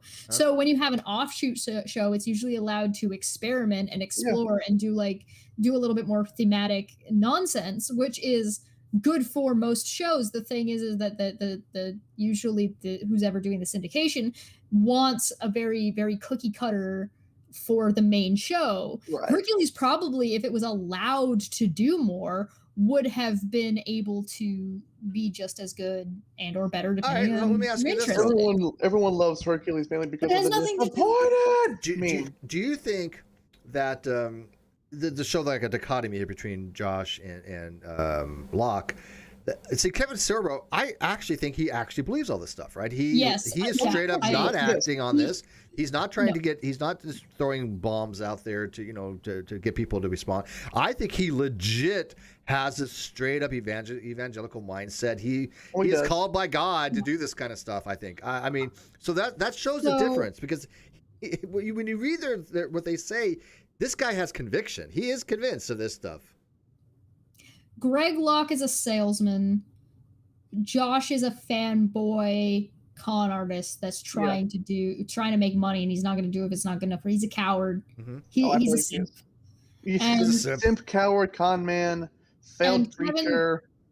Kevin Sorbo is the only one out of three that would give something up to gain for the stands actually by his convictions. He would work for less money.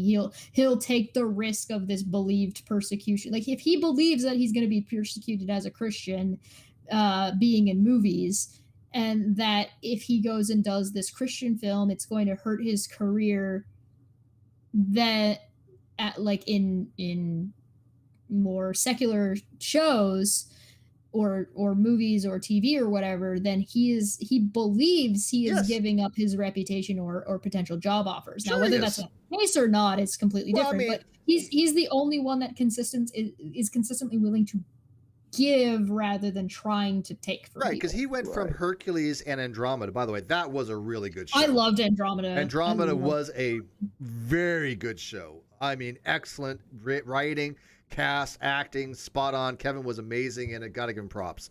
To this, he basically just said, no, I don't care about that kind of stuff. I want to go to the preachy evangelical stuff, having very bad arguments kind of stuff, and very over the top kind of stuff. Even again, I haven't watched these movies, but I've seen clips and I know of them, so I am at least familiar with them. But I'm not going to sit through a 90-minute freaking movie. I can't do it. Movie. I can't do it. Like God's Not Dead, or I can't watch it. I don't think I could stomach watching God's Not Dead. I'd be like, this is just nonsense. You shouldn't be watching. If you can't stomach God's Not Dead, then you would never be. You'll probably just gouge your eyes out if you ever saw The Reliant, like I did. Oh, The Reliant is so much like just. I don't even remember that. It's the equivalent of like Christian porn. And like Southern Bible Belt civil discourse. Oh, it was basically propaganda. Yes, like right-wing Second Amendment fear mongering, end of the world propaganda. Oh God! Basically, the whole concept was basically this: a family tries to survive while the dollar collapses in America, and basically Antifa and BLM or whatever riot group storms and just destroys cities and everything, while this one single family tries to survive. And Kevin Sorbo is the father, and he dies not even halfway through. So let me guess, it's a story of a Christian survival thing, depending on Christ. Yes, okay. pretty much. It is so much a power fantasy or like persecution fantasy. Like mix of a little bit of column A, column B. Like, we got guns. Look at my giant gun. Isn't my gun beautiful? Pretty much, yeah. Guns a and God jerk-off- seem to go together pretty And well now for I some can reason. shoot other people with my It- it guns. was- I it have a was- good it was a- excuse. It was a jerk off fest for like the Second Amendment. Oh my god, these are the people that lose their mind in like movies like The Purge. I like the Purge. I actually watched The Purge. I actually liked that movie. I was better. Yeah, it's I not a mean, it bad wasn't movie. great. What I'm It wasn't saying is, like, but it these was are better the than I thought it was people going to who be. These are the people who think that they're preparing to defend them Oh, and yeah. protect their houses and are actually in the movie the psychos that are running around in the street. It's almost kind of like that other movie where basically like quote unquote elite people were hunting down regular humans, and I can't remember what that movie was called, but I wanted to watch it so bad because it seemed interesting. I like. It was nothing like The Reliant. I like when there's a movie like, for example, that I know of, like The Purge, and I watched like, I don't know, it's been like 2 years probably, but I was like, yeah, I don't think this is a movie that I really get into, but I was like, okay, I'll try it out. And I am liking it. Those are my favorite kind of things to watch, right? Things I was actually kind of surprised. Hey, you know what? This wasn't half bad. So I don't go by reviews because I've actually seen movies where they got like really bad reviews, and I've watched them like, this is actually really good, or vice versa, right? They got high reviews. I'm like people are gonna kill me. They're gonna. Everybody's gonna like unsubscribe to my channel right now. But like, I couldn't stand What's Eating Gilbert Grape. I hated that movie with a passion. Hated it. I was like, is this done yet? But people are like, oh, it's so brilliant. You don't understand the over. I'm like, okay, great. I didn't get it. You don't understand. But I didn't like the movie. Sorry, I couldn't get into it. Not my style. I didn't my like thing. either. I The just acting remember was going to the good, movie and but just I'm not thinking against the acting. Yeah, I'm not. But I mean, it's just I hated it. I just remember going to the theater just watching it at my Kevin local movie theater, and it Sorbo. was just so bad. It was so dry. So it was like I And, watched. and there were people like legitimately walking out of the movie theater, like, and these were like, it was like it wasn't. I'm pretty sure there weren't that many like young folks. It was just Mhm. like it's like senior citizen folks in there, and I swear to God, there were actually some people legitimately walking out of. Was the that theater for? while the movie was playing. Wait, was that for What's Eating Gilbert Grape? The Reliant. Okay. Oh, the actually. Ryan. Okay. Okay. Hear me out. Greg Locke is the person who legitimizes the con artists like Joshua Fierstein, who convince people like There you Kevin go. Sorbo to play people that Josh and Greg think that they are, so that Yep. they can jerk off to. Well, Now we there figured you it go. out. Brought it full circle. There you go. Just now we brought it all together. Now, obviously we didn't get much into the responsibility of these people, but I think that's the overtone of what is the responsibility these people have, and obviously they don't care about responsibility. They don't care what they say. I do think that Kevin Sorbo, I think he honestly, like you said, he believes this stuff. But the same token is, do you think he gives a crap what anybody says?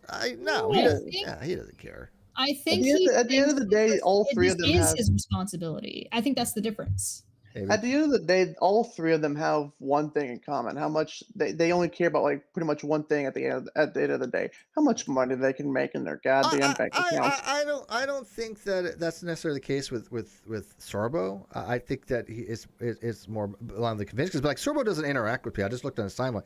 He doesn't interact with people. It doesn't seem right. He does a little bit, but not too much. Yeah. Yeah, I mean, like look at like Pellegrino. Pellegrino, he loves to interact with people because he really does believe this stuff, right?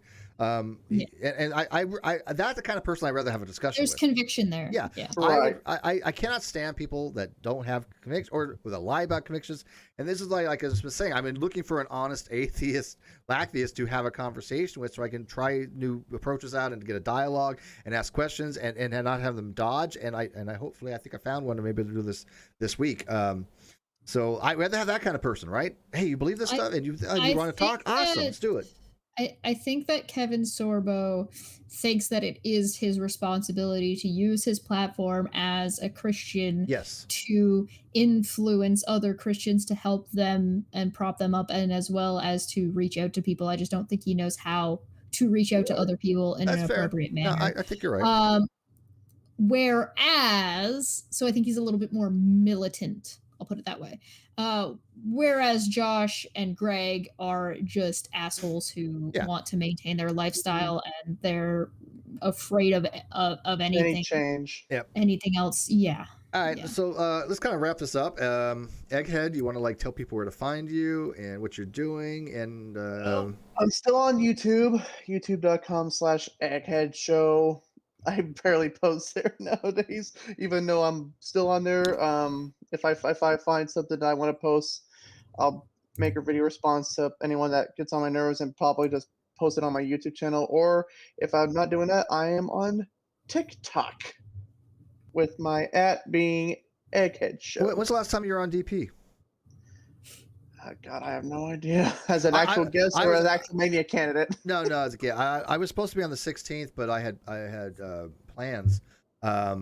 So they did a Vosh debate or something instead. I honestly don't remember when I myself was on the show as a guest. We had Ben on last week on Caffeine. Actually, I think the only time I was ever on as a quote unquote guest was when we were promoting actual Mania, and I had to be there for like a quote unquote contract signing, and that was mainly it.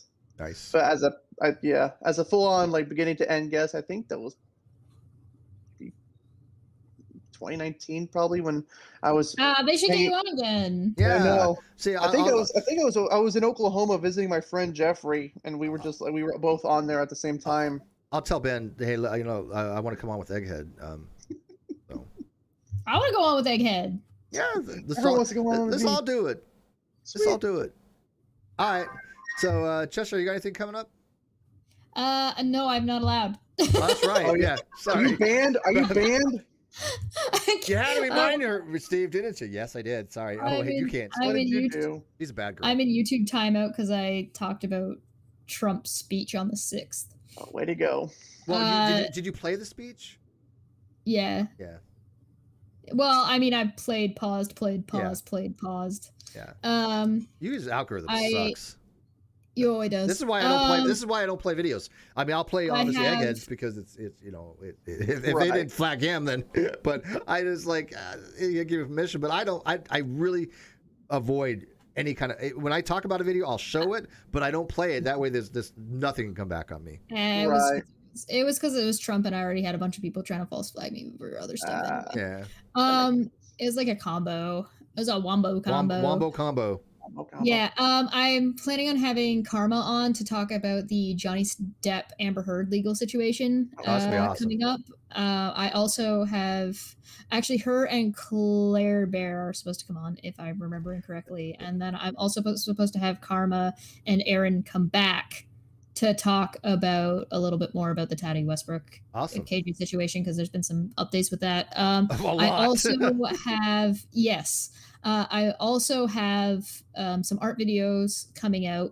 You probably saw a clip of one on Twitter if you're following me there of the Goblin. I have a painting coming up that Patreons already have access to. I also have a couple of other things that Patreons and members are working on. There's a Hangouts thing going on tomorrow that I'm working on a video for that's not Zekiro related. So if you guys want to join there, you can either become a member of my channel or join the Patreon. And then there's stuff like that. And that's what's down the line. I also have another one that I'm working on, but this one will probably be Patreon only, and it's just kind of a discussion about like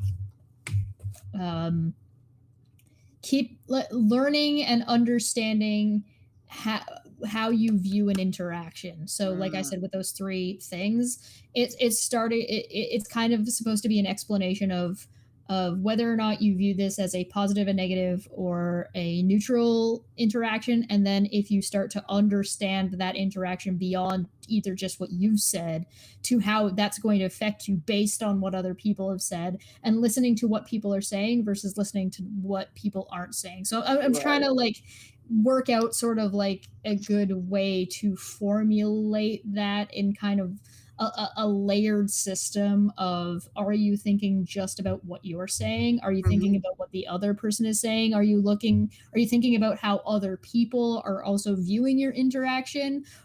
And are you even noticing what people aren't saying? Because I think there's a lot of people that actually get caught up and tricked and manipulated very, very easily because of social interactions, and because they're not thinking in these almost like 4D chess kind of manners. Right. Well, I got some stuff I'm working on, but I don't have anything solidified yet, so I got really nothing to add. But thanks for watching, guys. Like, subscribe, leave comments, let us know what you think. By the way, I still have a few people coming around thinking they're going to leave some shitty comment with having nothing of any interest of any reason. Those get deleted. I'm just going to tell you right now, don't waste your time. I'm just not interested in that. I haven't responded to a lot of people because I just cannot respond like I used to, but I do read probably 95 of every comment. So I do read the comments. But I mean, if I don't respond, it's just letting you know, it's just, I don't have time. And by the way, Facebook, worst place to reach me, bar none. It's worse than Discord. Don't message me on, if you want me to get back to you, don't message me on Facebook. I'm not going to probably get it. Discord is one of the worst as well. Email and Twitter. Discord. Yeah. Those are my two primary. Don't email me. Email you or don't email you? Don't email me. Oh yeah, email me. Yeah, I email is my go-to. But yeah, so I just thought I'd throw it out there. But yeah, leave some comments because again, I do like reading them and stuff like that. Let us know what you think. If you have ideas, if you have some suggestions, but make them productive because I don't know why people leave very sarcastic, trollish, comments from accounts that you can tell are just nonsense accounts. You're not going to get any traction. You're wasting your time. All my comments are filtered for a reason because I don't want to have those kind of nonsense crap around. It's just, if you disagree on somebody with me, that's great. You'll be able to comment as much as you want.